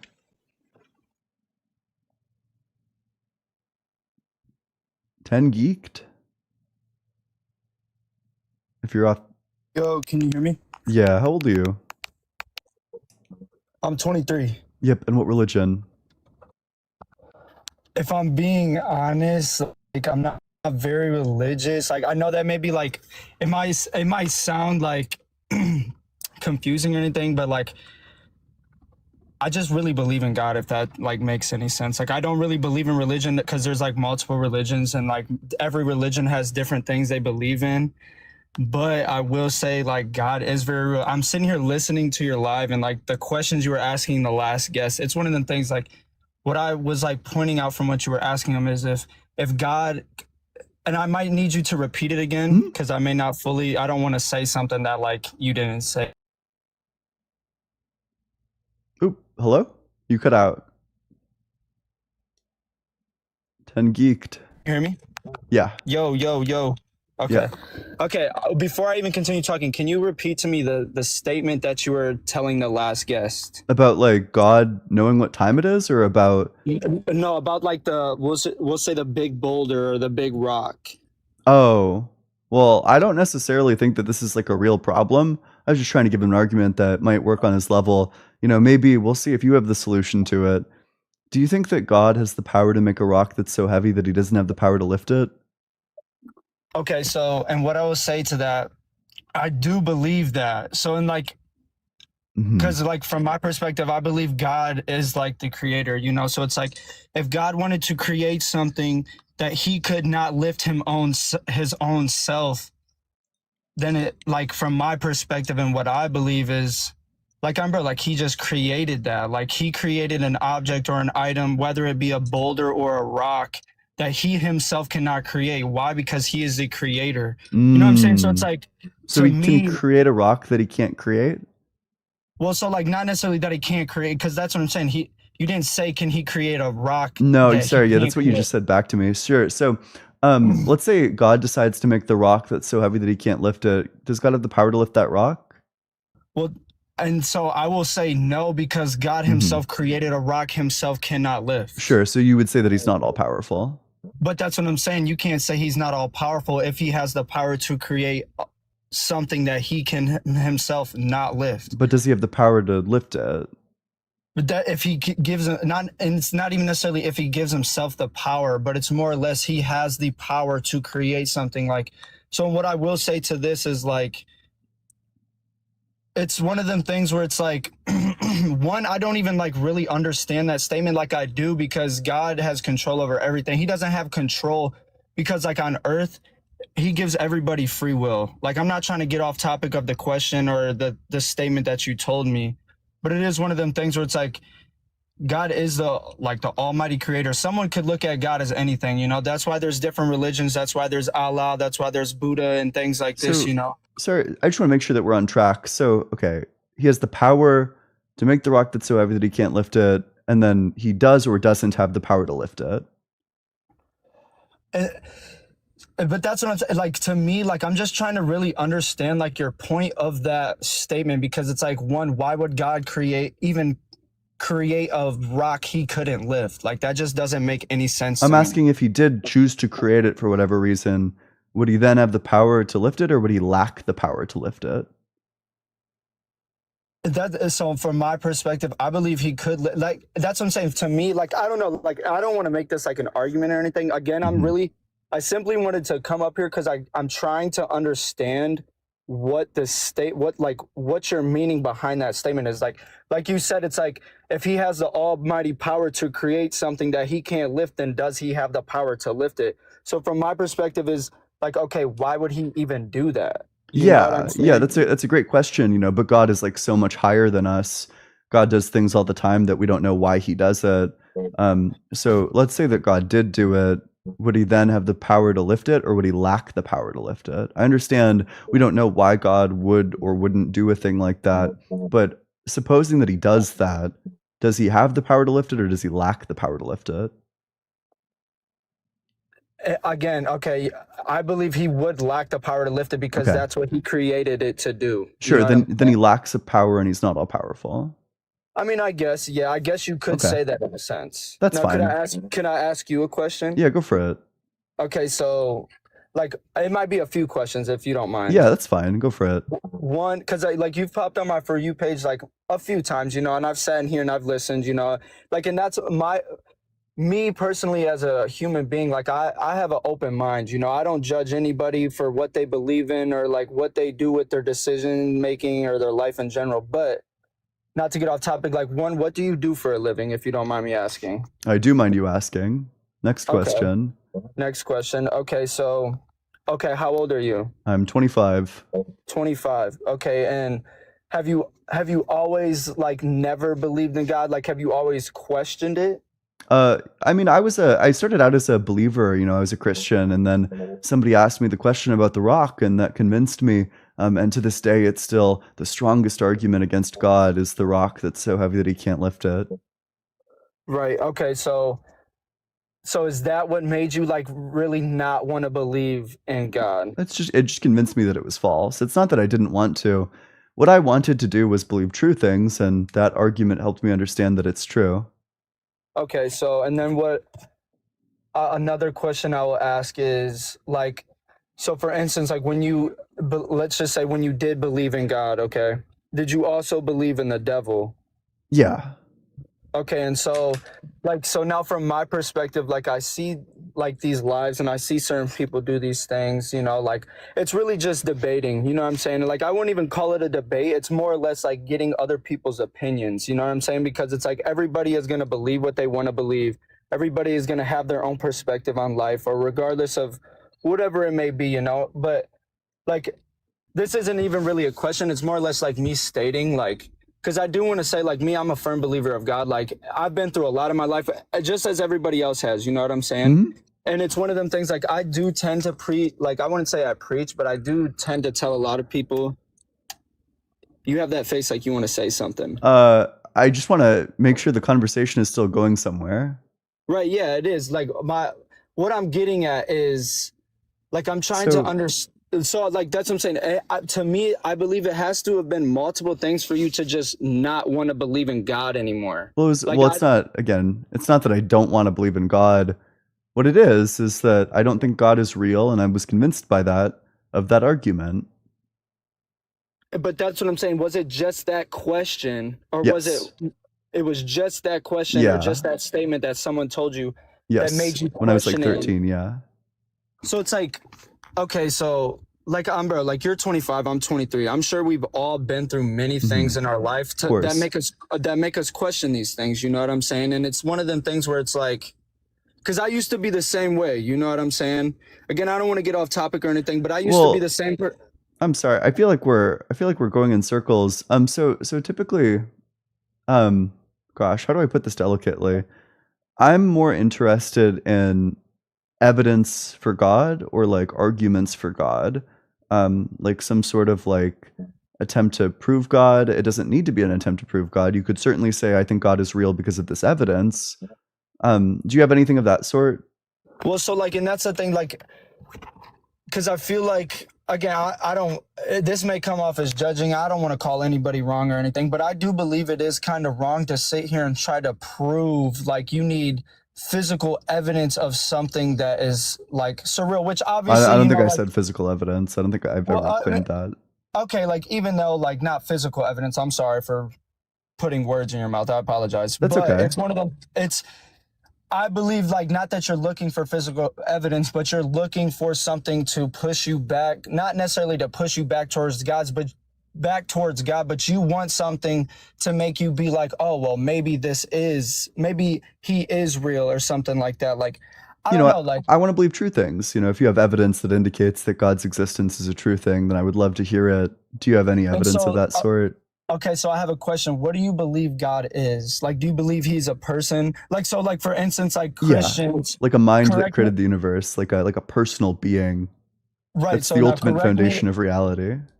correct me if I'm wrong. I'm pretty sure it's Christians. Again, I'm not very religious. I don't do the religion thing for real. Like I just believe in the Holy like Spirit, like God himself. Like I believe it's like an energy almost. You know what I'm saying? Like I guess you could call me spiritual in a sense, but like I don't believe it's like I don't really know how to explain it. You know what Do you I'm think that saying? God Like is a mind? in a sense, yes, I do. In the same sense that we have a mind? Yes. So like in that, so like for me personally, I believe I wouldn't say we are God and we are the devil, but in a sense, like I do believe that because like one, it's like have you ever been put in a position where it's like you have two voices in your head, should I do this or should I not do this? And like from my perspective of living life, like I believe like that's the God and that's the devil, you know what I'm saying? It's like a voice almost like I don't again, like I may sound like I don't know what I'm talking about because like one, I joined this live because it's like I want to get different perspectives, you know, because like sometimes I do question it myself, but then like the things I've been through have made me like, well, okay, like this has to be real, you know what I'm saying? But like, Can I offer a slightly different perspective here? Hey, and thanks for having me. Yeah, Hey, thanks so much, Mezzo. Hey, Ten Geek. I'm also a former Christian and was even, spiritual for a little bit too. Now, for me, it wasn't the "Can God create a rock so heavy" problem, and that's sorry, and a little childish of an argument. But you were 13, like I get it. I Yeah, get it. yeah. For Yeah. me, when I was in my 20s, I was questioned by one of my philosophy professors, and he asked me, "Can God create a babe so hot that even he can't lust after her?" Now, this is a little bit more nuanced because it involves a sin, right? right. God can lifting a rock is, as far as I know, sin. As long as it's not Saturday, then it's death penalty. But as far as with the babe problem, I think my professor called it the babe problem or something like that, and it is a long time ago. I remember. I was stumped, and so I stopped believing as well. Okay. Can I say something about That that? that's like way more mature, Mezzo. I think that's a great example. You've Can like I double say, convinced me It's that God isn't real. well, so now it's the that's the grown-up thing though. version Like of it. I'm sorry to interrupt, but from Mhm. my perspective, that isn't God. That is the devil. The Like, professor? well, not the Okay. professor, but like he said, This is an interesting question. Can the devil make a babe so and hot that's what I'm that saying, and that's the exact. devil can't let? I would say no. I don't think the devil can do that. But see, and it's like that's why, like I'm sitting here, and like I said before, like you started talking, like I believe we are God and the devil because it is one of them things where it's like God created everything from my perspective, right? I'm not going to say this as if like, oh, that's what it is. Cause like, obviously everyone has their own perspective on everything, you know, like what they believe in, etc. But it is one of them things where it's like, from my perspective, I believe like God created everything. God created this beautiful woman that you're super attracted to. But at the same time, that's the devil telling you like, oh, that's Oh, a soup. no, Geek, sorry. So you got confused. I wasn't saying can he make a babe so hot that like, I can't lust after, that God can't. Can he make a babe so hot that even God can't resist her? He's right. like, And oh, so I like, and shouldn't, Mrs. God is going to be so pissed that I'm staring, but like, he's just like, wooga, like he can't help it. right. And so like, so from my perspective again, like that's, I don't believe God even lusts. I don't believe God, like, I don't believe God Well, can then he's have, not all powerful. That's something he Yeah. can't do, right? right. And I guess you could say he's not all powerful because he can't lust, but it's one of them things, like, I don't believe God even worries about that. Like I can't say that at the same time, because I believe God is worried about everybody, but at the same time, he's not. So like, I have a conversation with my buddy. He's like real religious and he talks about God heavy. And it's like, because he put me on to God. Because like, again, I don't want to get off topic, but I want to say this real quick. Like, I used to be the same person that would wake up and like me and my homie would have these conversations and I would be like, I don't need God. Like, I wake myself up every day. Like, I take myself to work. God doesn't do that for me. That's where I'm at right now. I think, And it is one of them things where but it's that's like, because of these problems, right? We're like, yeah. well, God is described as this impossible being that can't exist, so we just don't believe in it anymore. Yeah, and it's and like, to go to work. Like, I don't know, because like, that's what I'm saying. Again, like, I don't believe God lusts. I don't believe God, like, I don't believe God can have sex. I don't believe God can do like any sinful things. Yeah, because I don't he's think God. non-existent things can do that. And bro, like, that's how you feel. And it is one of them things where it's like, I believe it's all just like a belief. Like, again, I don't want to get off topic. I'm not going to be on here very much longer. I just wanted to like express like how I felt about it. Cause like, again, I said, I've seen your live many times and I felt as if the like topic is that you're not getting off of that, like, God isn't real. Like, I don't know, like, to me, cause like, again, like I just said, I used to be the same person. to that. What'd you say? Maybe speak to that if you have like thoughts about. Okay, so like, okay, I was speaking. I believe God is very real. Why? Because I've been through a lot of things, and I've genuinely dropped to my knees and I've genuinely prayed. And like, one thing I will say is like, I feel as if people have the whole God thing like misunderstood. Like, a lot of people will sit here and they'll pray and they'll ask for things, and that's why I believe a lot of people will screw up, because it's like a lot of people will sit here and pray to God and ask for certain things, and then they don't see these things that they asked for, so now they're sitting here questioning, well, is God even real? Well, that's the problem. That's me after my last conversation. I was praying on my hands and knees for that guy to have been wearing headphones, and he wasn't. Oh, Ian, I'm so sorry. And it's one of them things where it's like, I just believe like that's where a lot of people like steer down the wrong path. And like, again, I don't want to consider anybody like the devil. Like, I don't believe you're the devil, Ian. I don't know the dude's full username. If you could say it off to me so I can respect him. Well, Tengi, do you think that if you are genuine and you really genuinely get on your knees, that God will give you everything you want? But see, that's what I'm saying. I don't ask God to give me anything. That's my whole point, is I don't ask God to literally give me anything. It just kind of seems like something that you brought up that isn't relevant. Well, like, I guess, I mean, I don't know. Like, I just, because, he doesn't exist. My whole point to the question is, my whole point to the question, God isn't real, is I believe people believe God isn't real because they're so used to things being a certain way. Like I was talking about religion. People, like, I wouldn't even say are placed in religion, but like, no, like as a kid, like my parents used to take me to church, and like another thing is too, is like, you're like, as a kid, like I was brought into like religion in a sense. And it's like as a kid, like, it's like, you don't even really know what it is. Obviously you get to go to church and like you experience it, then you get to know what it is in a sense. But it's one of them things where it's like, thanks so much for coming on up. I think he was really nice. Yeah. The other one that Joel has done before is if, sometimes you'll hear, what happens if God makes like a poo that can clog any toilet, and it's like an uncloggable poo. And then he also makes a plunger that can unclog any toilet. What happens? Oh, he said it was going to come. Yeah, what happens when they meet? So these are a bit more sophisticated, a bit more interesting. I hear philosophers have been musing over these questions. For centuries. Live yours. How old are you? I'm 18. Yep. And what religion? LeBronism. What is that? You never heard of it?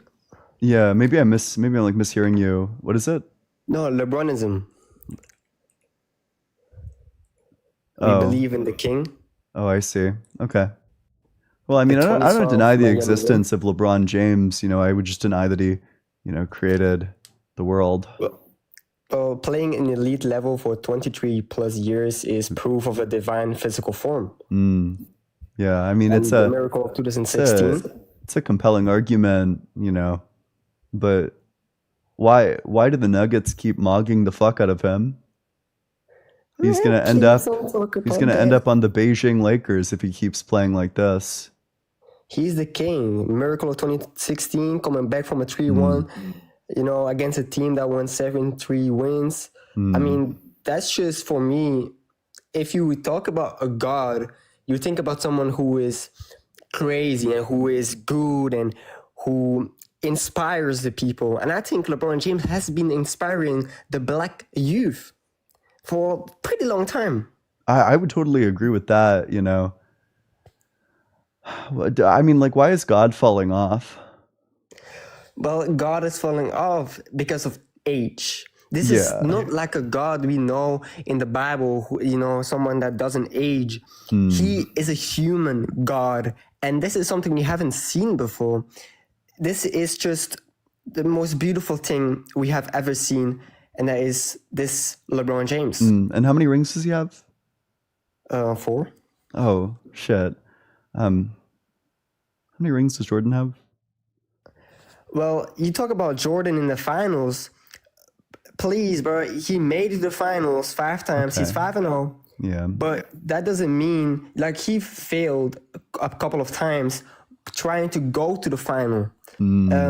That just proves that you are not a god or a king if you cannot go to the final multiple times. But I mean, isn't like the real like godly thing being able to like follow through on it? Well, people, there's Michael Jordanism. People believe that Jordan is a god, but that's more for the older generation because Jordan influenced the older generation more than LeBron James did. And that's just 2 big things: LeBronism, Michael Jordanism. I think personally that LeBronism is more real because I see it with my own eyes right now. I have never seen Michael Jordan. Well, if you see with your own eyes, wow, that's some compelling stuff. Brian, thanks so much for the super chat. Appreciate it. Adam Brunker, thanks so much for the super chat. All farts smell like shit. My farts smell great. A positive contradiction. God is great. Allahu Akbar. Okay. Mass paranoia. Why don't you argue more about moral realism and or veganism, ethics, unless you don't care as much relative to God arguments, which is fine. Maybe I'll be the new allegedly vegan. I've considered doing it. I just think that there's like, I think ethics is like an entire field is quite messy. And I think vegan ethics especially. I think that there's like, okay, I fall on the side that being vegan is the correct thing to do. But I think that there's like pretty insane implications of being vegan. I just think the implications of not being vegan are like way crazier. So I don't know. I don't like to debate on topics that have like crazy bullet bites for your side. So I would need to like find some way to resolve like the bullet bites that seem to be entailed by things like, I don't know, it seems like most arguments for veganism entail that if there's like, I don't know, like 3 dogs standing on one side of the trolley problem and like a human standing on the other, that you should like have the human get plowed down to save the dogs. That's kind of crazy. That's a bit wild. Predator culling, depending on how you get to the vegan position. But yeah, sometimes I do the debate about like why is it wrong to be lesbian. I haven't done that one in a while. But that one feels like your God himself, LeBron James, dunking on like the Make-A-Wish kid a little bit. These guys, the guys who argue against like the acceptability, the permissibility of like a lesbian relationship, like these guys are like seriously stupid. And you just dunk the fuck out of them. But anyway, if you're in that guest request box, make sure that you're 18 or older. Make sure that you believe in the God of the Bible, the Torah, or the Quran. Next guest.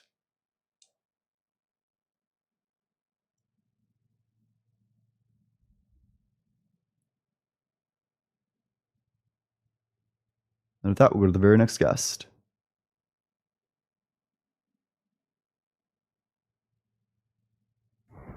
Oop. Hey, Hello. Gustavo, how's it going? How old are you? Good. You know, I'm in my 30s, but I wanted to talk to you because I loved the thought patterns that you have, and I always like to challenge myself to basically express my beliefs better, right? So Sure, yeah. this is good. Yeah, that's great. What religion are you? Something similar to Gnosticism. Sure. So you think that, do you believe like all of like the wooey shit? Like you think that there's like some all good God who created like an evil God who's like deceiving us about shit, and then that God is like in charge of the earth? Yeah. Well, so basically, like most of the Gospels were written by Greeks, right? So they use a lot of allegories and stuff like that to talk about God. But yeah, the Old Testament God is definitely evil, right? Just like the Gnosticism says, it is definitely evil, and not necessarily evil. It's more like human, right? It has good and bad, right? It's like, but it can do evil things too. So it's like a lesser level. It's like it didn't evolve as much as what we saw in the New Testament. So the problem is that there's like multiple Bible verses that say explicitly in the Old Testament that everything God does is just. Like Psalm 145:17, for example, says, "The Lord is righteous in all his ways and faithful in all he does." So it's saying explicitly that everything he does is righteous. Yeah. So basically, what it was is like the Old Testament God was basically like a construct of that time, right? Like the Israel. I don't want to say Israel because it sounds like anti-Semitic. No, like the Israelites. kind of like- You can, if you say the Israelites, people will know. Also, never Yeah, mind. the We'll move Israelites, past right? that. So basically, the government created that God.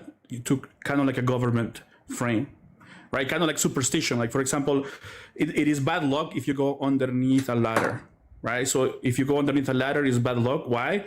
Because maybe at some point somebody did that and somebody fell.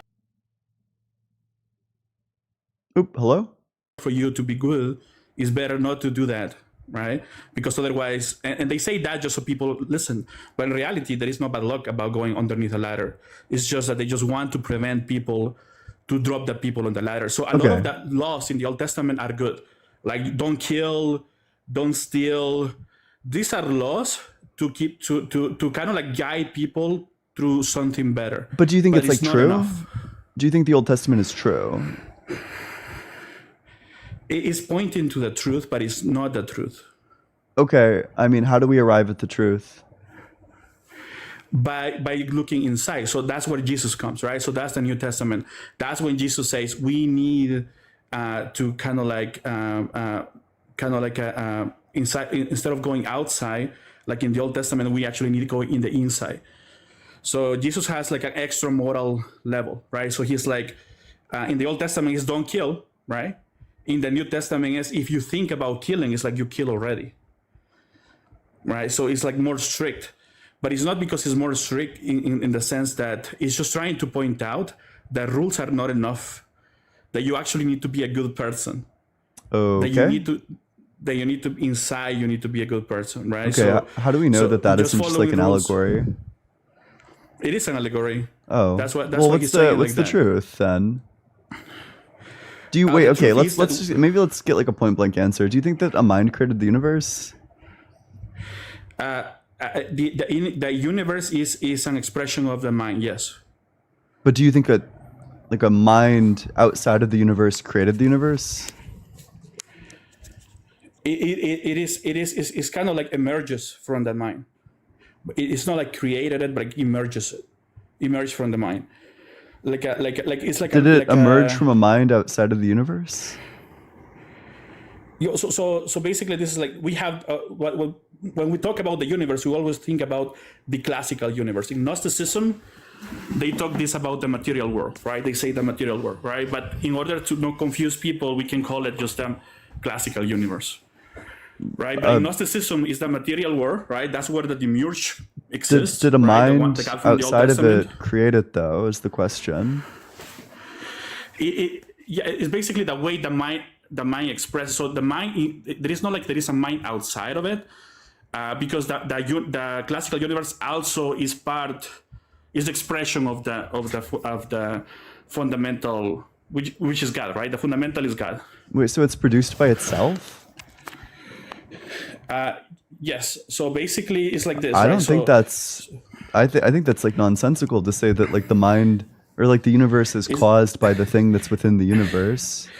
So it's like think like this way. I think maybe the words were not the right ones, but so there is. Let's think about classical universe. In Gnosticism is called material world, right? But we can call it classical universe. Then God is what we call consciousness, awareness, right? So do you think? Okay, wait. I'm sorry. Then this might just be a verbal dispute. When I say God isn't real, do you think I'm saying that consciousness doesn't exist? No. What I'm saying is. Then what do we that disagree on? To me, consciousness is God. Okay, what's the argument for that? What do you mean? Like, what's your justification for thinking that God is consciousness itself?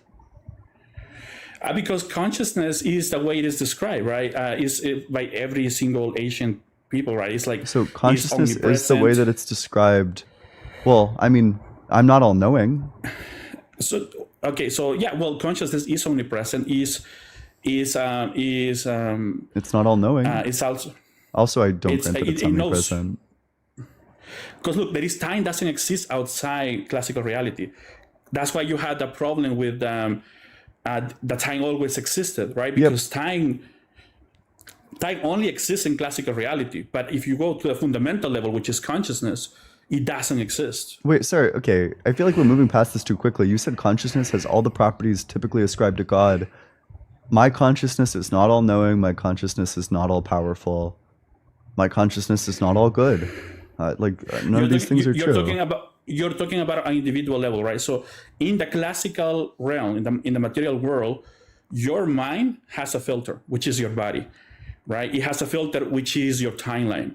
Basically, everything that you are exposed to when you were born, there were in social constructs, social conditioning, your genetics, all of that limits your perception, right? So basically, you have free will in the sense, in extent, but it's limited because you are basically getting bombarded with all these different options. Okay, so here's what just took place, it seems. You said God is the entirety of consciousness.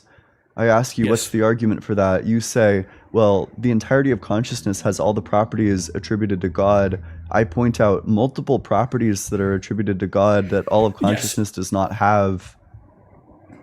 And then, and it feels like there was like no response to that. Okay, I think that's where the confusion came for me when you say that, because when you mention consciousness, I thought that you were talking at an individual level, but you were asking at like an entire level. Like all of consciousness is not all knowing. There are things that are not known by any consciousness. This is why, because you assume that the classical reality is always changing, right? That's why you think that the consciousness doesn't know everything. But remember that consciousness is at the fundamental level, so it's not limited by time like in the classical reality is. In classical reality, is always changing, right? So from our perspective, because we are kind of like expression of the bigger consciousness, each of us. Then we can perceive change. Then I have no idea what you're even saying at this point. You're saying Okay. like I don't know what consciousness is if you're saying consciousness doesn't change. So consciousness is awareness, right? Okay. It's for And example. does Okay, so for awareness example, change? Awareness at a fundamental level, no, it doesn't. I don't know So what it's- awareness at a fundamental level refers to. awareness is the fact that you exist, right? So awareness is, right? And awareness is kind of That like knowing. seems like straightforward nonsense, right? So a rock exists. I don't think like the rock At has a like classical awareness level. of its existence. Is okay. So this is how you want to look at it, right? So you think, right? And a lot of times, like even Descartes, he thought, okay, I think, and therefore I exist, right? But he was missing a layer, right? He was missing a layer because there is another layer deeper than that. That is your awareness that you're thinking. So like if you stop for a moment and you try to look at your thoughts, it's self-evident that there is something there observing, watching, seeing those thoughts. What was the argument that I just made, and how do you think what you said responded to it?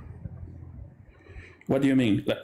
I put forward an argument the just rock. now. Like, Yeah, about the rock. Yeah, there was about the rock. You mentioned earlier. I heard it that can God create a rock? No. No. Wait, so like a rock exists, but I don't think a rock is like aware of itself. Yeah. Yes. So basically, what happens is like consciousness is everything, right? It's a fundamental level, and then there is individuals. I don't think a right? rock Like is consciousness. No, it emerges from consciousness. Okay, but it's not consciousness. And It is expression of consciousness. what's the argument for that? What do you mean by the argument for that? Like, why would you think that that's true, that it emerges from consciousness? Well, I mean, there has been some explanations, but I'm not sure if people will agree with that. But the explanations that I can make sense of is, so basically we have the material world, right? So the material world is everything is kind of like determined, right? That's already the consciousness already made a decision, and that's what it manifests as the material world, right? But at a fundamental level, the decision is just choices. You can choose one or the other, but it is not determined yet, right? So what you see as That's a rock, just to presuppose your conclusion. This is a circular argument. I'm asking you, what's the justification for thinking that a rock emerges from consciousness, and then you just are reiterating that consciousness is the fundamental level and everything emerges from it? I don't grant that consciousness is the fundamental level and everything emerges from it. Why would I think that a rock, for example, emerges from consciousness? Okay, so why does it express itself? And the reality is that that's just the nature of consciousness. Right? I don't that's even why know it's what so that difficult question to is express. asking. So no, it's not a question. So what you're asking, right, is the reason why it's so difficult to understand it is because the expression of that rock is just expression of consciousness. Why would I think that? Why would I think that it has no existence other than an expression of consciousness? So there are three fundamental things, right? You can say, I guess, right? You can divide it into three. Kind of like, okay, so the consciousness is one fundamental. The other fundamental, I will say, is kind of like free will, right? And the other one is kind of like it expresses itself. So that expression is kind of like fundamental. Okay. I'm moving on to the next guest. This is like a perfect example of why I asked that people believe in the God of the Bible, the Torah, or the Quran. Otherwise, I end up with like 15 minutes of yap. Wakanda God, thanks so much for the super chat. I remember wasting your time on teleology. Guess I was decent. Keep it up. You're doing God's work. Yeah, hey, well, I appreciate that. Thank you so much. I'm the Big Cheese. Thanks so much for the super chat.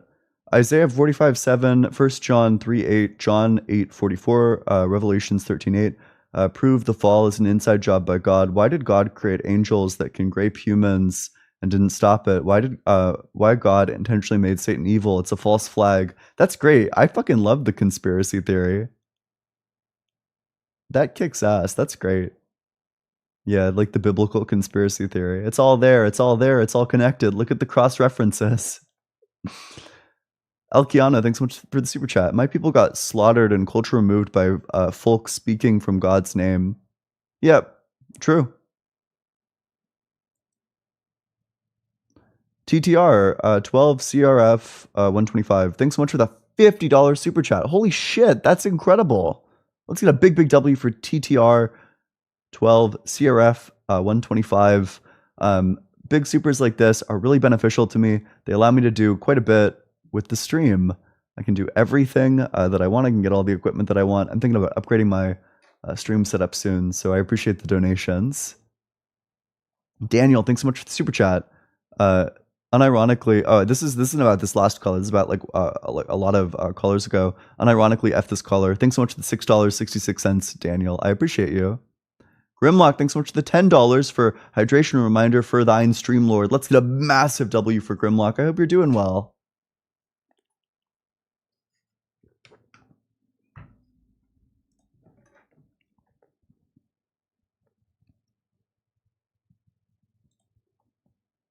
All right, let's go to the next guest.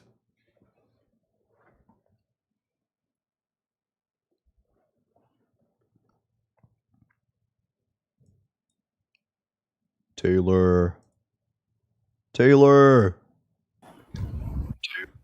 Hey, how's it going? Hold on, I'm having some connection issues. All good, all good.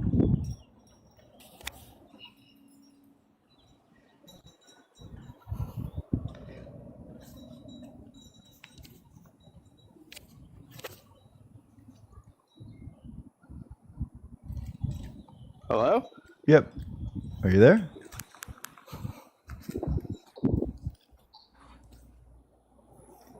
Hello? Halar? Good, hi, Mike. Crikey. All right. Make sure you're double tapping on that screen, sharing it with your friends, doing all that good stuff.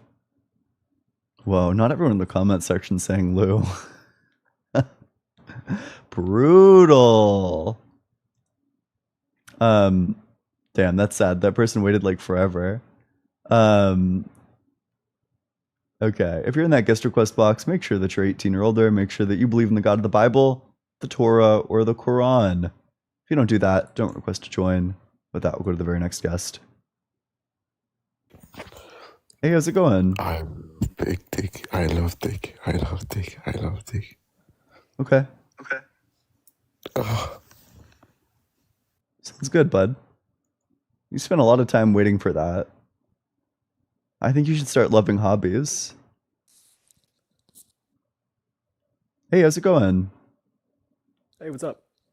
Oh, why are you so quiet? Can't hear me? Like barely. You sound like super quiet. How about now? A bit better, yeah. That's probably fine. Yeah, how old are you? 25. Oop, actually wait, you gotta... Hello? I feel like I can barely hear you. Hello? Yep, that's better, yeah. That's better? Yep. How old are you? 25. Yep. What religion? I'm Catholic. Okay, what makes you think God exists? Well, I mean, there's plenty of evidence that Jesus existed and that I he agree. rose from the dead. Oh, I disagree with that. So I agree Jesus existed. I think we have good historical evidence for that. I disagree that he rose from the dead. I don't think we have like any evidence for that. Yeah, I mean, have you looked into like the Shroud of Turin at all? Yeah, I have. What would you make of the fact that when it was radiometrically dated, when they did like the radiocarbon dating on it, it came back as being from the 13th century?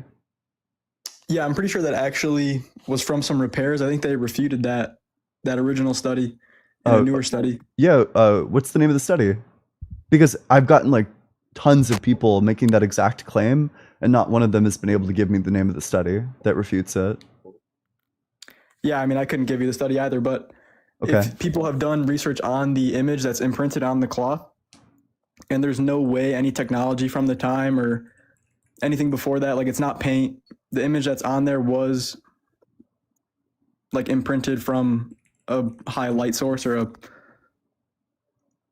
lot of emitting of light. That might be a little bit compelling if in fact it actually is exactly paint. It's if you want like a study on that that finds that what it is red ochre, which is like a byproduct, or it's like a product that you make with clay. The study is titled "The Shroud of Turin: Blood or Artist's Pigment" by Walter McCrone. They evaluate it and find that actually paint is exactly what it is. I think actually most recent studies on the cloth say that it's not. Like what? Name a study.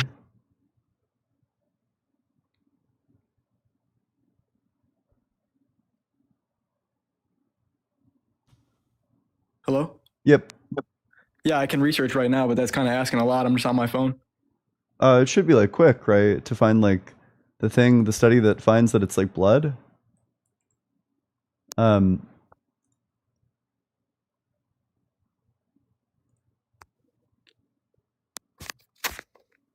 Okay, well, why do you believe God isn't real? Because I think that, so if Christianity were true, then Catholicism would be true, because it's like the true strain of Christianity, but Catholicism is like obviously false. Like the metaphysics of Catholicism are like completely crazy. Yeah, I'm not here to defend Catholicism. Yeah, so that just seems to be like an indictment of Christianity, because Catholicism would be the true denomination. There's arguments for that. I know people think like Orthodox is the true correct way to follow Jesus or whatever, but I think if you just believe in Jesus Christ, that's the closest like way to get to God. You don't think that, okay, you don't think that it's like faith and acts? Yeah, through Christ. But it all starts with believing in Christ. Okay. Yeah, that's like totally fine. Okay, so you're not willing to defend Catholicism. I mean, I'm not a huge believer in like organized religion like that, just because so many people have done wrong in those areas, and it kind of makes a bad frame for Jesus and the rest of the Holy Spirit and God. Mm-hmm. Okay. Well, I'll give you an argument for why God doesn't exist. Do you think God knows what time it is? I mean, he can see any time, but does he know right now what time it is? Yeah, I don't see why not. Sure. So then you would say what God knows is constantly changing? Not necessarily what he knows is constantly changing. Like you're just talking about you're talking about time in specific. Yeah, like he's outside of time. Like there's like a piece of knowledge that God has, and that piece of knowledge is changing. Yeah, so like if God were to look at my life, he could see past, present, future, and like what happens based on the decision I'm making at the moment. I'm not asking if he knows like past, present, and future. I'm asking, does he know right now what time it is? Yeah. Okay, and right now what time it is changing, right? Yeah, it's time. So then what God knows with respect to what time it is right now changes. So God's knowledge changes. But if God can look at any time, it doesn't make sense to say that. Looking at like every time is different from knowing what time it is right now. Okay, I'm not sure I understand your point. Okay, there's like a fact of the matter as to like what time it is. Right now it's like 6 o'clock. In an hour it'll be 7 o'clock. God will know right now is 6 o'clock right now, but at 7 o'clock he's not going to know right now is 6 o'clock. Okay. So what he knows changes. Yeah, time changes. Sure. So then God's knowledge changes because what he knows with respect to time changes. But God is not in respect to time. Well, then he can't know what time it is. Why not? Because in order to do that, his knowledge would change. To know what time it is right now means that what you know is constantly changing as the time changes. But if God is outside of that time construct, there's no reason to believe that he can't do both. Well, then that would just be a contradiction. It's past our point of logic. Well, that would just be a contradiction. I mean, how so? Yeah, because what God knows must change because the time that it is must change, but also God's knowledge is unchanging. If God knows what time it is right now, and what time it is right now changes, and what God knows changes.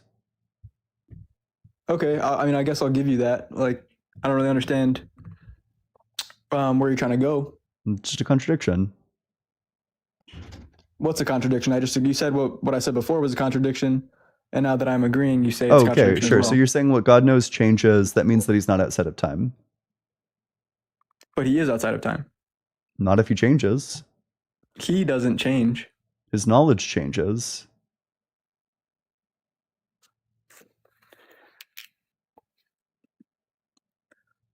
I wouldn't say that we're able to speak on God's knowledge and whether or not it changes. But it must if God knows what time it is right now. Because what time it is right now changes. So if God knows what time it is right now, then God's knowledge changes. So you're saying he can be better informed based on the time? I'm saying that if he knows what time it is right now, he either knows the time that it is right now, in which case his knowledge changes and he's not outside of time, or he does know what time, or he lacks that knowledge, in which case I have some knowledge that God lacks, so he's not all-knowing. Yeah, he definitely knows what time it is. Like, then his knowledge changes. Okay, sure, his knowledge changes. Then he's in time, because everything that changes is in time. I wouldn't say he's in time. So say I make a decision right now, and at this time, say 6 o'clock. Yeah. He can see, all right, if he does this, or that decision, that's going to happen. But so once I make that decision, now he knows, okay, that's the decision he made. Now this is what's going to happen. Or So- this is like the subset of things that can happen. Oh, well, I'm not talking about like his knowledge of like future possibilities. I'm talking about his knowledge of like present. Yeah, But- but gaining sure, so his knowledge, knowledge say changes. he's gaining knowledge by removing So what everything options that that can't changes be is in anymore. time. I guess, like, would you disagree that everything that changes is in time? everything that changes in time. Yeah, time is with respect to change. Sure. So Or because changes God's like time. knowledge changes, then his knowledge must be in time. He can look through the lens of time. No, if his knowledge changes, then it must be in time. Everything that changes is in time. In our view, yes. Okay, so are you saying that We are not actually able to there are some see things as that God. change that aren't in time? We can't speak on God like that. Okay, so then would you say that there are some things that change that aren't in time? In our perspective, no, because change is with respect to time. But with respect Change to happens over God, time. would you say In our world, in our view, okay? I'm like super unclear as to the view that you hold. Maybe what we could do is What like do we you could like formalize it. So you already agree that God's knowledge changes. that's if he's looking through the lens of time. Are you saying like is this true or is this not true? I'm not asking like if he's doing X, Y, or Z. Is it true or is it not true? Is there any circumstance where God's knowledge changes? Sure. Okay, so God's knowledge changes. Everything that changes is in time. Therefore, God's knowledge is in time. Yeah, but that statement that everything that changes is in time, that is from our perspective. Do you disagree with this? No, I do not. From my perspective, that's how the world works, that's how the universe works. Okay, Change is with respect to time. But Okay. God is outside of that. so then with respect to your perspective, you would say that God's knowledge is in time. Repeat that? So with respect to God's knowledge, you would say that it's in time. If he sees it fit for that to be if he's looking at this specific time, then sure. Okay, so God's knowledge is in time. It can be. It can be. Yeah. The fuck? Does it change Because from God is being in all-powerful, so time it and can- out of time? Yes, because he is out of our perception of Okay, time. well that's a change, which means that he would be in time. If God But changes from he's being outside out of of time. time to being in time, then God is one of the things that changes, which means that he would be in time.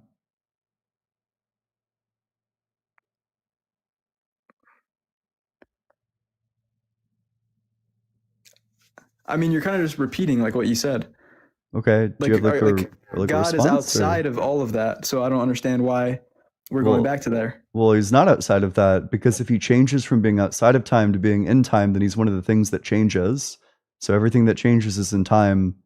So that would place God squarely in time. Okay. That means he's not the creator of time. Why not? Because he's in time. But I told you he's outside of time. You just said that he's... I don't even think as like humans we're able to comprehend what... You just said that God he changes from being outside of time to being in time. That's a change. Okay. Things that change are in time. From our perspective, yes, that's correct. So from your perspective, God is in time. Sure. Okay. Yeah, I guess that's a good way to put it. Okay, sure.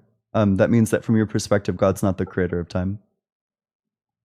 No, that's false, because from my perspective, God is outside of time, but he can be in my time. Okay, so from your perspective, God is in time. If God is in time, then he isn't the creator of time. So therefore, from your perspective... I mean, I never said that. Okay, you disagree that if God is in time, then he isn't the creator of time? Yeah, I disagree. He's not that you say he isn't the creator of time. Well, then he would create himself. If God is in time, then he can't create time. No, I'm saying God can create time. But he is in time. He can be in time. Again, it's outside of the human logic. Like,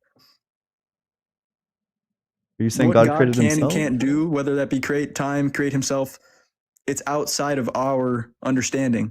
Are you saying that like God is outside of logic? Our logic, yes. Okay, so God can do contradictions? Sure. So then you reject like the law of non-contradiction as being like a law of logic? They're human laws, yeah. Okay, I mean, how are we supposed to reason about God when you're rejecting logic? It's human logic. Okay. Am I supposed to use like my whale logic? Like, how are you supposed to arrive at the conclusion that God exists if you can't do that logically? You can't apply like our logic to... So then you would say that there's absolutely no logical way to arrive at a belief in God, that it's an illogical belief? No, that's not what I'm saying at all. That's what you just said, is that you can't apply logic to God. So if you arrive at the belief in God, you didn't do that through logic. I think you're misunderstanding me. I must be. God does not abide by our understanding of logic. Yes, so then how could we ever arrive at the conclusion that he exists on the basis of logic? Because he's given us enough evidence to believe that he's there. But that would be using our human logic. And God doesn't abide by that. I know, but you were trying to use our human logic to define what God can and cannot do. And yes, exactly. So sure, then you agree we can't use our human logic to reason about God. And, you know, using all the evidence that he provided us to form the belief in God would be using our human logic to arrive at that. But of course, we can't do that. So therefore, there's no way to use our human logic to arrive at a belief in God. No, we can totally use our logic to arrive at the belief in God, but we cannot use our logic to define what God can and cannot do. And sure, so we can use logic to prove God, but not to disprove God.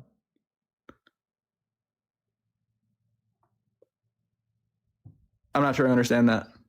It sounds like you're saying like we can reason about whether or not God exists by looking at like the evidence around us, but we can't reason about whether or not God exists when looking at like his properties being contradictory.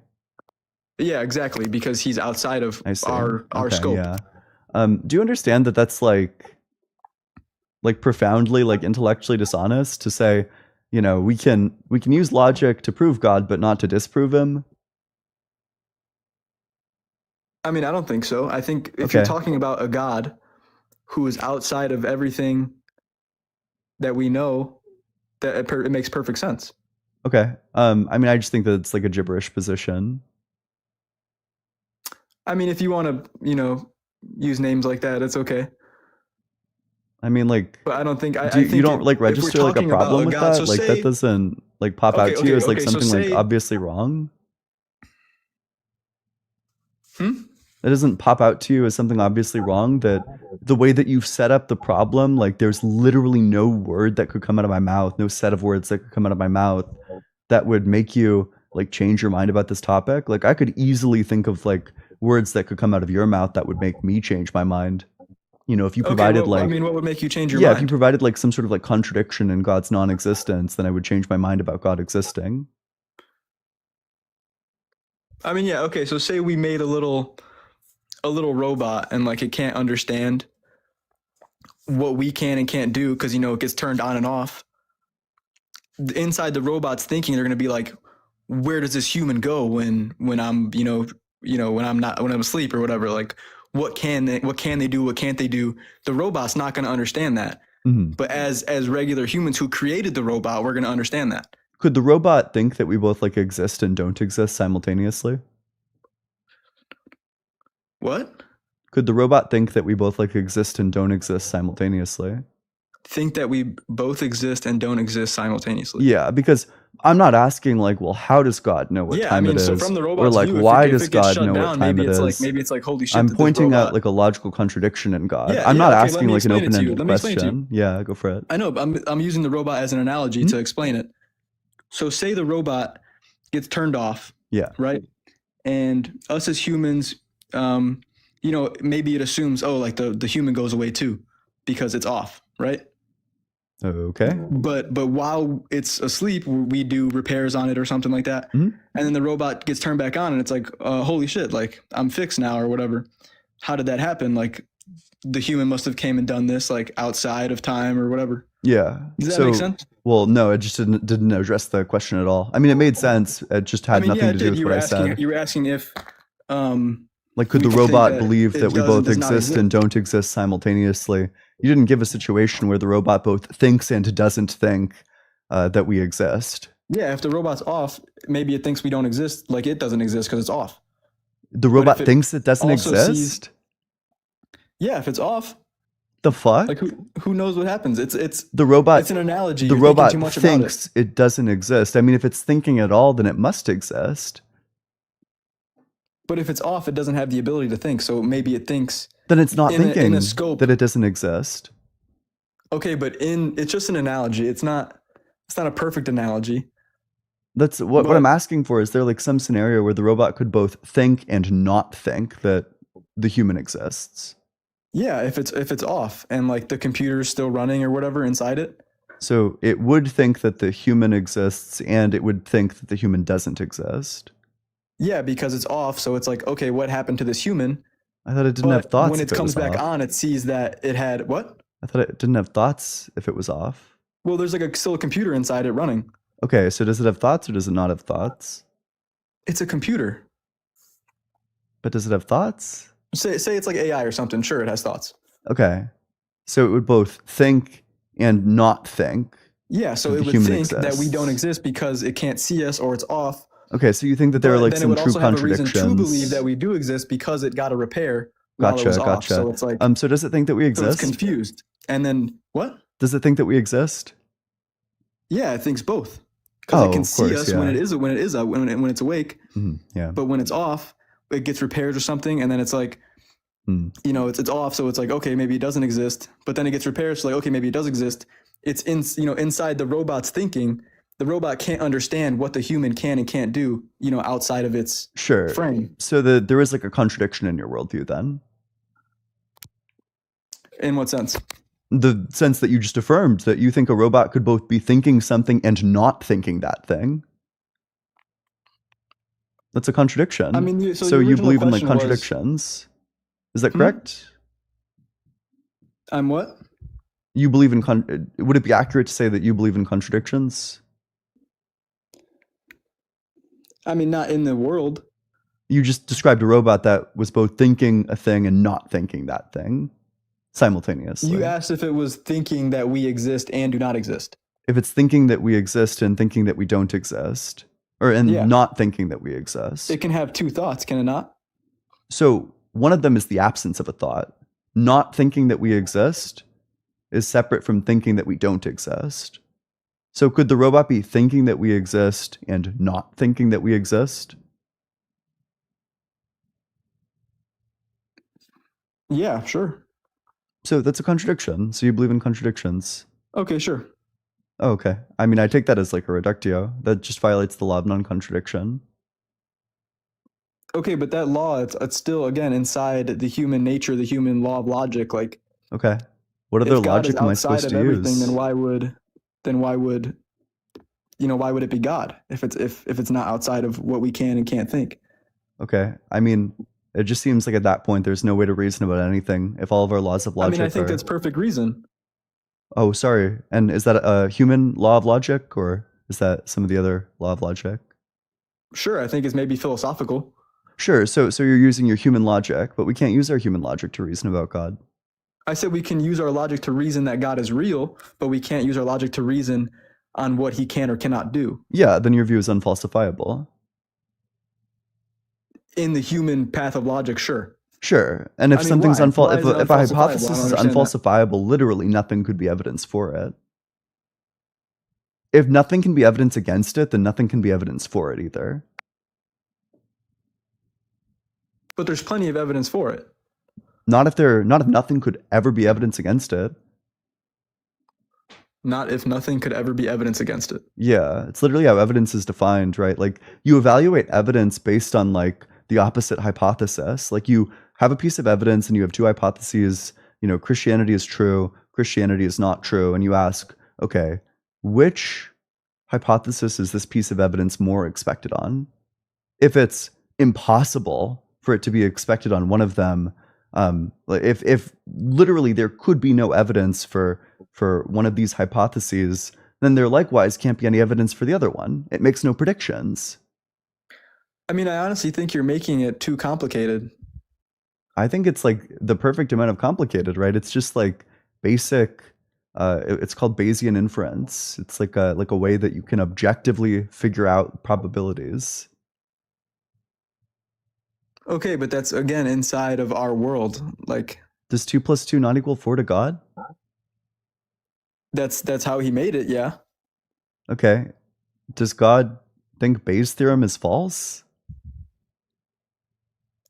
Maybe to him it's false. That's just the way that we chose to think about things.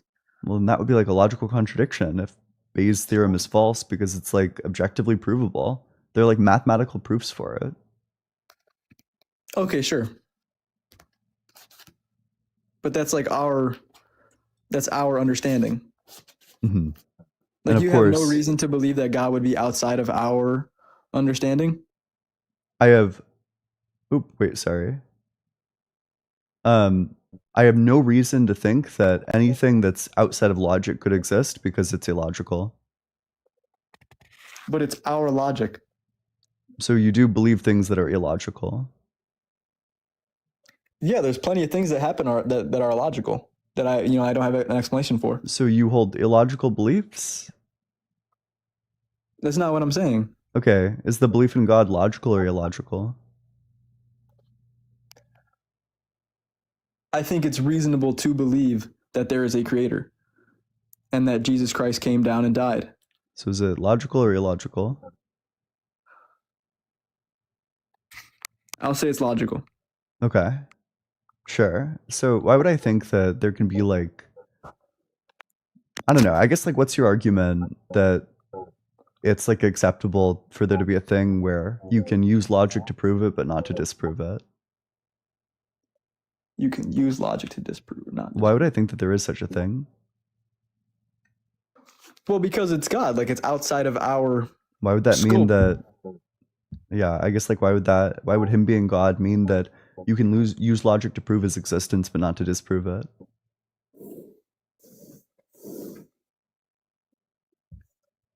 Use logic to disprove it, but not to disprove it.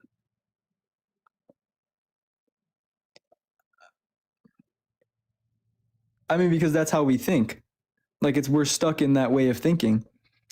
Okay, then why wouldn't it be consistent? But if there is a God, you'd have the reason to believe that he's outside of that frame of thinking. So, but that uses my human logic, and God's outside of that. But the questions you were asking were pertaining to like God's abilities, which would 100% be outside of our logic. So God can have contradictory abilities. I think our logic can definitely be used to justify the existence. But wouldn't that be outside of our logic? How? It's not Is pertaining the to his existence of abilities and what God he can and outside can't of... do. Wait, sorry. Does God's existence include his abilities? Sure. And those are... If we That's know outside he of our has human logic. abilities. Hmm? That's outside of our human logic. His abilities. That what? Yeah, because it's God. Sure. So then his existence is also outside of our human logic. I mean, not necessarily. Necessarily, right? You said his No. abilities are outside of our human logic. His existence includes his abilities. Okay. So take a car. Yeah. The creator of a car. Obviously, the human's abilities are outside of the car's logic. The car can't understand what the fuck a human can do, right? A car doesn't have like a mind. Exactly. Okay. Yeah, sure. I grant the So car think of doesn't God as the understand. human Yes. and us as the car. That doesn't seem very analogous. The car doesn't think. Okay, maybe to God we don't think. Then God because is our like a, thinking is so small then God is a false compared belief. to his. If God thinks that we don't think, then God is wrong. It's an analogy, Okay. not a factual statement. I'm not really sure what point it's meant to demonstrate. Okay, so the car can't comprehend what humans can and can't do, right? That's correct. The car doesn't think. So imagine the car does have a mind, but obviously it can't believe that, or it can't understand what humans can and can't do. Okay, so But it knows that humans exist. you should because probably they just drive 'em use around. you should use like an animal or something for this analogy. See, but an animal is different because we didn't create an animal. Okay. So we created a car, right? Mm-hmm. So that Yep. car, it knows humans exist because it gets driven around by them, right? Sure. And is But- it but using it its has car no logic? idea. Is our existence inside of or outside of its car logic?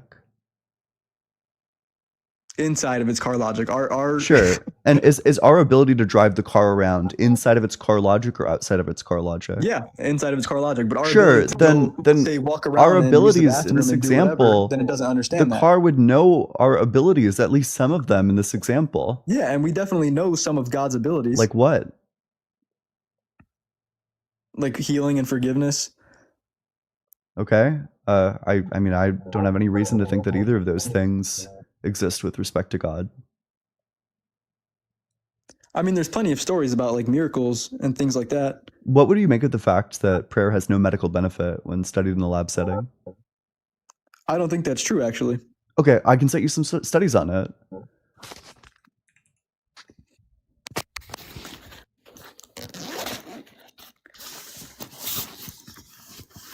You're saying prayer has no medical benefit, Yep. like Yeah, when it's like, studied in in a terms lab, of, it like, has no your health? medical benefit.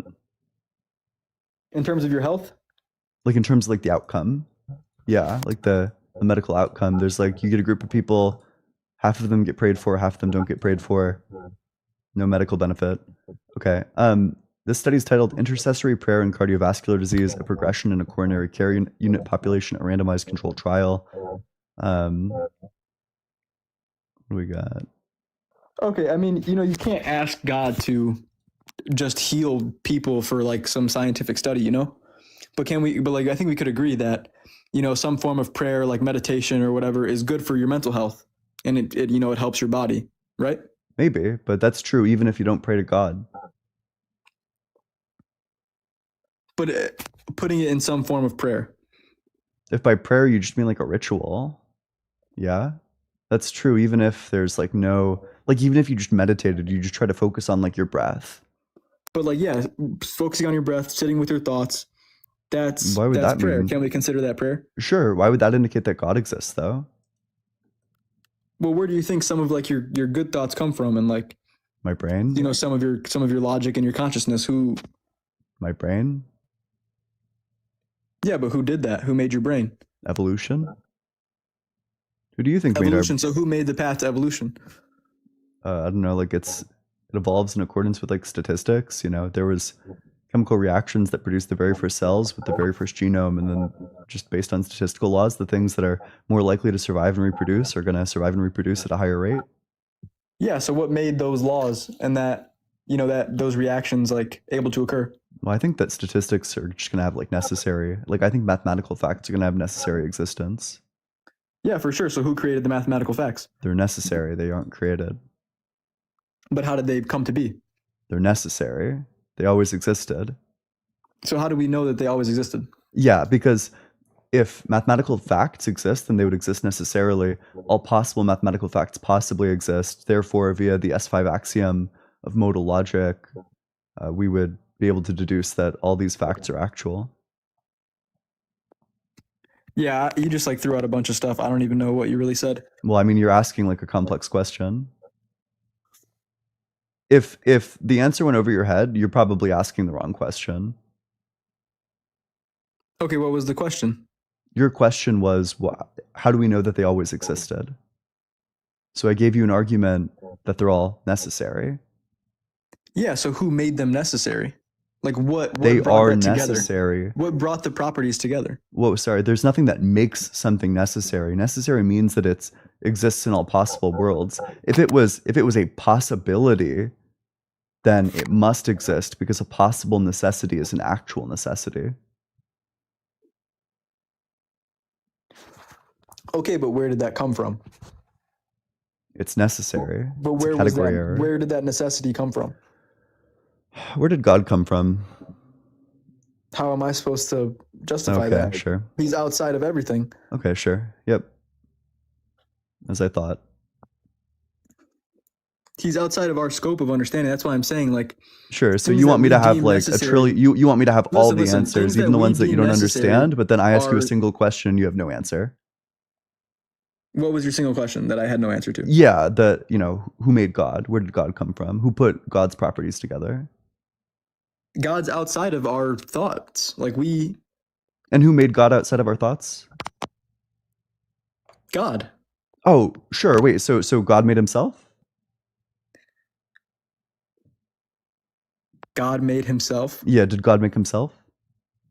I mean, how am I supposed to, deduce that from? Oh, sure. I'll just say, well, then law of then thinking? to all of your questions, I'll just say I don't know.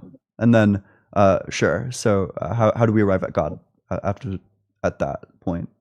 How do we arrive at God? Yeah, let's from say what I have point? no idea where life came from, or why mathematical facts exist. How do we arrive at God then? Well, I don't know. You see something like, so say you're a kid, Hmm? you see a car. Somebody must have made that car, right? Yeah, it's because we know where cars come from. Yeah. And we know the car didn't just like happen. Yeah. So then why can't somebody who has no knowledge put the same thing? Okay, me Why would as a complex human, why would we think that something if had to somebody had happen. no knowledge of a machine that they would assume that it was a machine and like man-made? People stumble upon machines all the time for the very first time and think that they're, I don't know, like natural. For example, there are like reports of people seeing planes for the first time and assuming that it was like birds. Okay, I mean, sure. So it seems like our But knowledge like with that regard seems to like this. using planes as seeing people thinking they're birds, like they're far away, they don't have an up close look at it. Like say a kid looks into an engine bay, they're like, oh yeah, somebody probably made that. Why? Because how else could it have happened that way? Kids based say, on I don't know, everything do a else lot they of see around them. things. There are like tons of things kids don't know. Yeah, there's a ton of things kids don't know. But if they see a car compared to the land around them, say grass, trees, plants, animals, whatever, they're like, okay, something's not like the rest. Where'd that thing come from? One of us How would they must know have that made that it. thing is not like the rest? Because it's just not. Oh, God, it's not because it's just not. And who made it just not? The humans who created the car. Sure, The yeah. car is nothing like a tree. Yeah, it's guys, some it's just grass. not because it's not. We're getting like some compelling answers I here. mean, yeah, I mean, what you're asking is just, it doesn't make sense. Like, obviously, a car is not a tree and it has no similar characteristics to a tree. Yeah. I mean, So something's not like the other. grass is not like a tree, and it has no similar I mean, characteristics yeah, it's to a green, tree. it grows. Sure, and the car can be green, they're all made of atoms, you can find similarities in anything. Yeah, if you want to break it down to the atoms. Yep. But that wasn't the point. It seems like I've genuinely no clue how you would arrive at the conclusion that one of these things like must be made by humans couldn't have been not made by humans if you're like a child and you don't know anything. It seems like the sort of thing that somebody would need to tell you. Like if somebody told me that like, you know, humans made the moon when I was a kid, I'd probably believe them. Yeah, because you're a kid and you don't know. Yeah, exactly.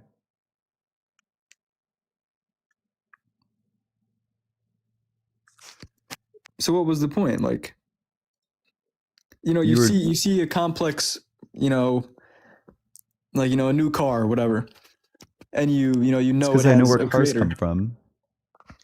Okay, but so you're saying you know where humans come from, Mm-hmm. and exactly how those processes happened and formed and were created. Yep. You know how that was created. You know how that process was created. Yep, it came about from evolution. Yep. Okay, but who created that process of evolution? Evolution just derives from the fact that things that facts, are whoa, calm down there. But who created those facts? The fact that things that are, you know, more likely to survive and reproduce are more likely to survive and reproduce. You're curious who created the law of identity? Who made it that way? You're curious as to why A is A? You're curious as to why a thing is itself? Yeah. Who made a thing itself? Do you understand that if God made it true that a thing was itself, that prior to God doing that, God wouldn't be God? What? What? He says, baffled by the implications of his own statement. Oh my. So, sure. So God made God himself, correct? Like God made God equal to God. Is that accurate? God made God equal to God. What does that even mean? It doesn't make sense, does it? The question of like, well, you know, who made it true that the things that were more likely to survive and reproduce are more likely to survive and reproduce? You know, when the exact question is turned on you, suddenly you're like baffled by it. God made those processes. Sure. So prior to God being God, was God God? Yeah. That's a contradiction. To him being our God, he's outside of us. He's outside of our time. That's a contradiction, bud. It's, prior to God being God, in God our was logic, God. It's a contradiction. Okay, yeah. Again, like you're talking in our logic. Sure, yeah. But if you're saying God was God outside what logic are you using? What logic did you use to arrive at that conclusion? Human logic. Sure. So okay, you can't indict human logic God's when abilities. you are yourself using human logic. But I'm not deducing his abilities. I'm not deducing either. His existence. I'm not either. Okay, so if God, you said God made it. You said God made the law of identity, which is the law that states that a thing is itself. So prior to God making the law of identity, which states that a thing is itself, it wouldn't be true that God is himself. The statement "God is God" would be false. Again, that statement about God, talking about him and what he can and cannot do and what he is and is not. That's not a claim about. Wait, is he existent? Yes. Shit. Oh, you cooked yourself. You said the statement about what he is and isn't is outside of human logic, but he is existent. Yes. Cool. But what he can and can't You're contradicting yourself. Okay, sure. You can say that. Okay. Well, this has been like exciting. All right, let's read some supers. Chris Hansen versus Predator. Thanks so much for the super chat. I breathed consciousness into an AI. Guess I'm God. No, you didn't. They don't have. They don't fucking have consciousness. Largusian. Thanks so much for the super chat. Appreciate you. Amish Bob. Thanks so much for the super chat. God is in time from my perspective. Wait.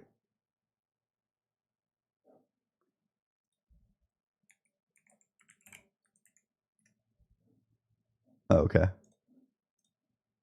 Amish Bob, thanks so much for the super chat. God is in time from my perspective, but also he's not in time also from my perspective unless he wants to be, or something that totally tracks. True. Okay, I'm dropping a new video. There's a new video coming out right this second. It's titled Christian Gets Mad When Asked for Evidence. Go give it a watch. It sounds like you have no evidence. So I ask you, like, what's the evidence that they believe that? You say the New Testament. I ask, what's the evidence that the apostles wrote the New Testament? You say, what? It's just well accepted. Everyone knows that. That's not evidence. Give real evidence. Hey, how's it going? Yo, what's up? Yeah, go check that out. It's on YouTube. Justin is live? This evil fuck. How dare he go live like every day? How could he do this to me? Yeah, he's live. Yeah, you guys should go give him a raid. Go raid Justin. All right, other than that, love all of you. Have a great time. Have a great day. I'll see you all later.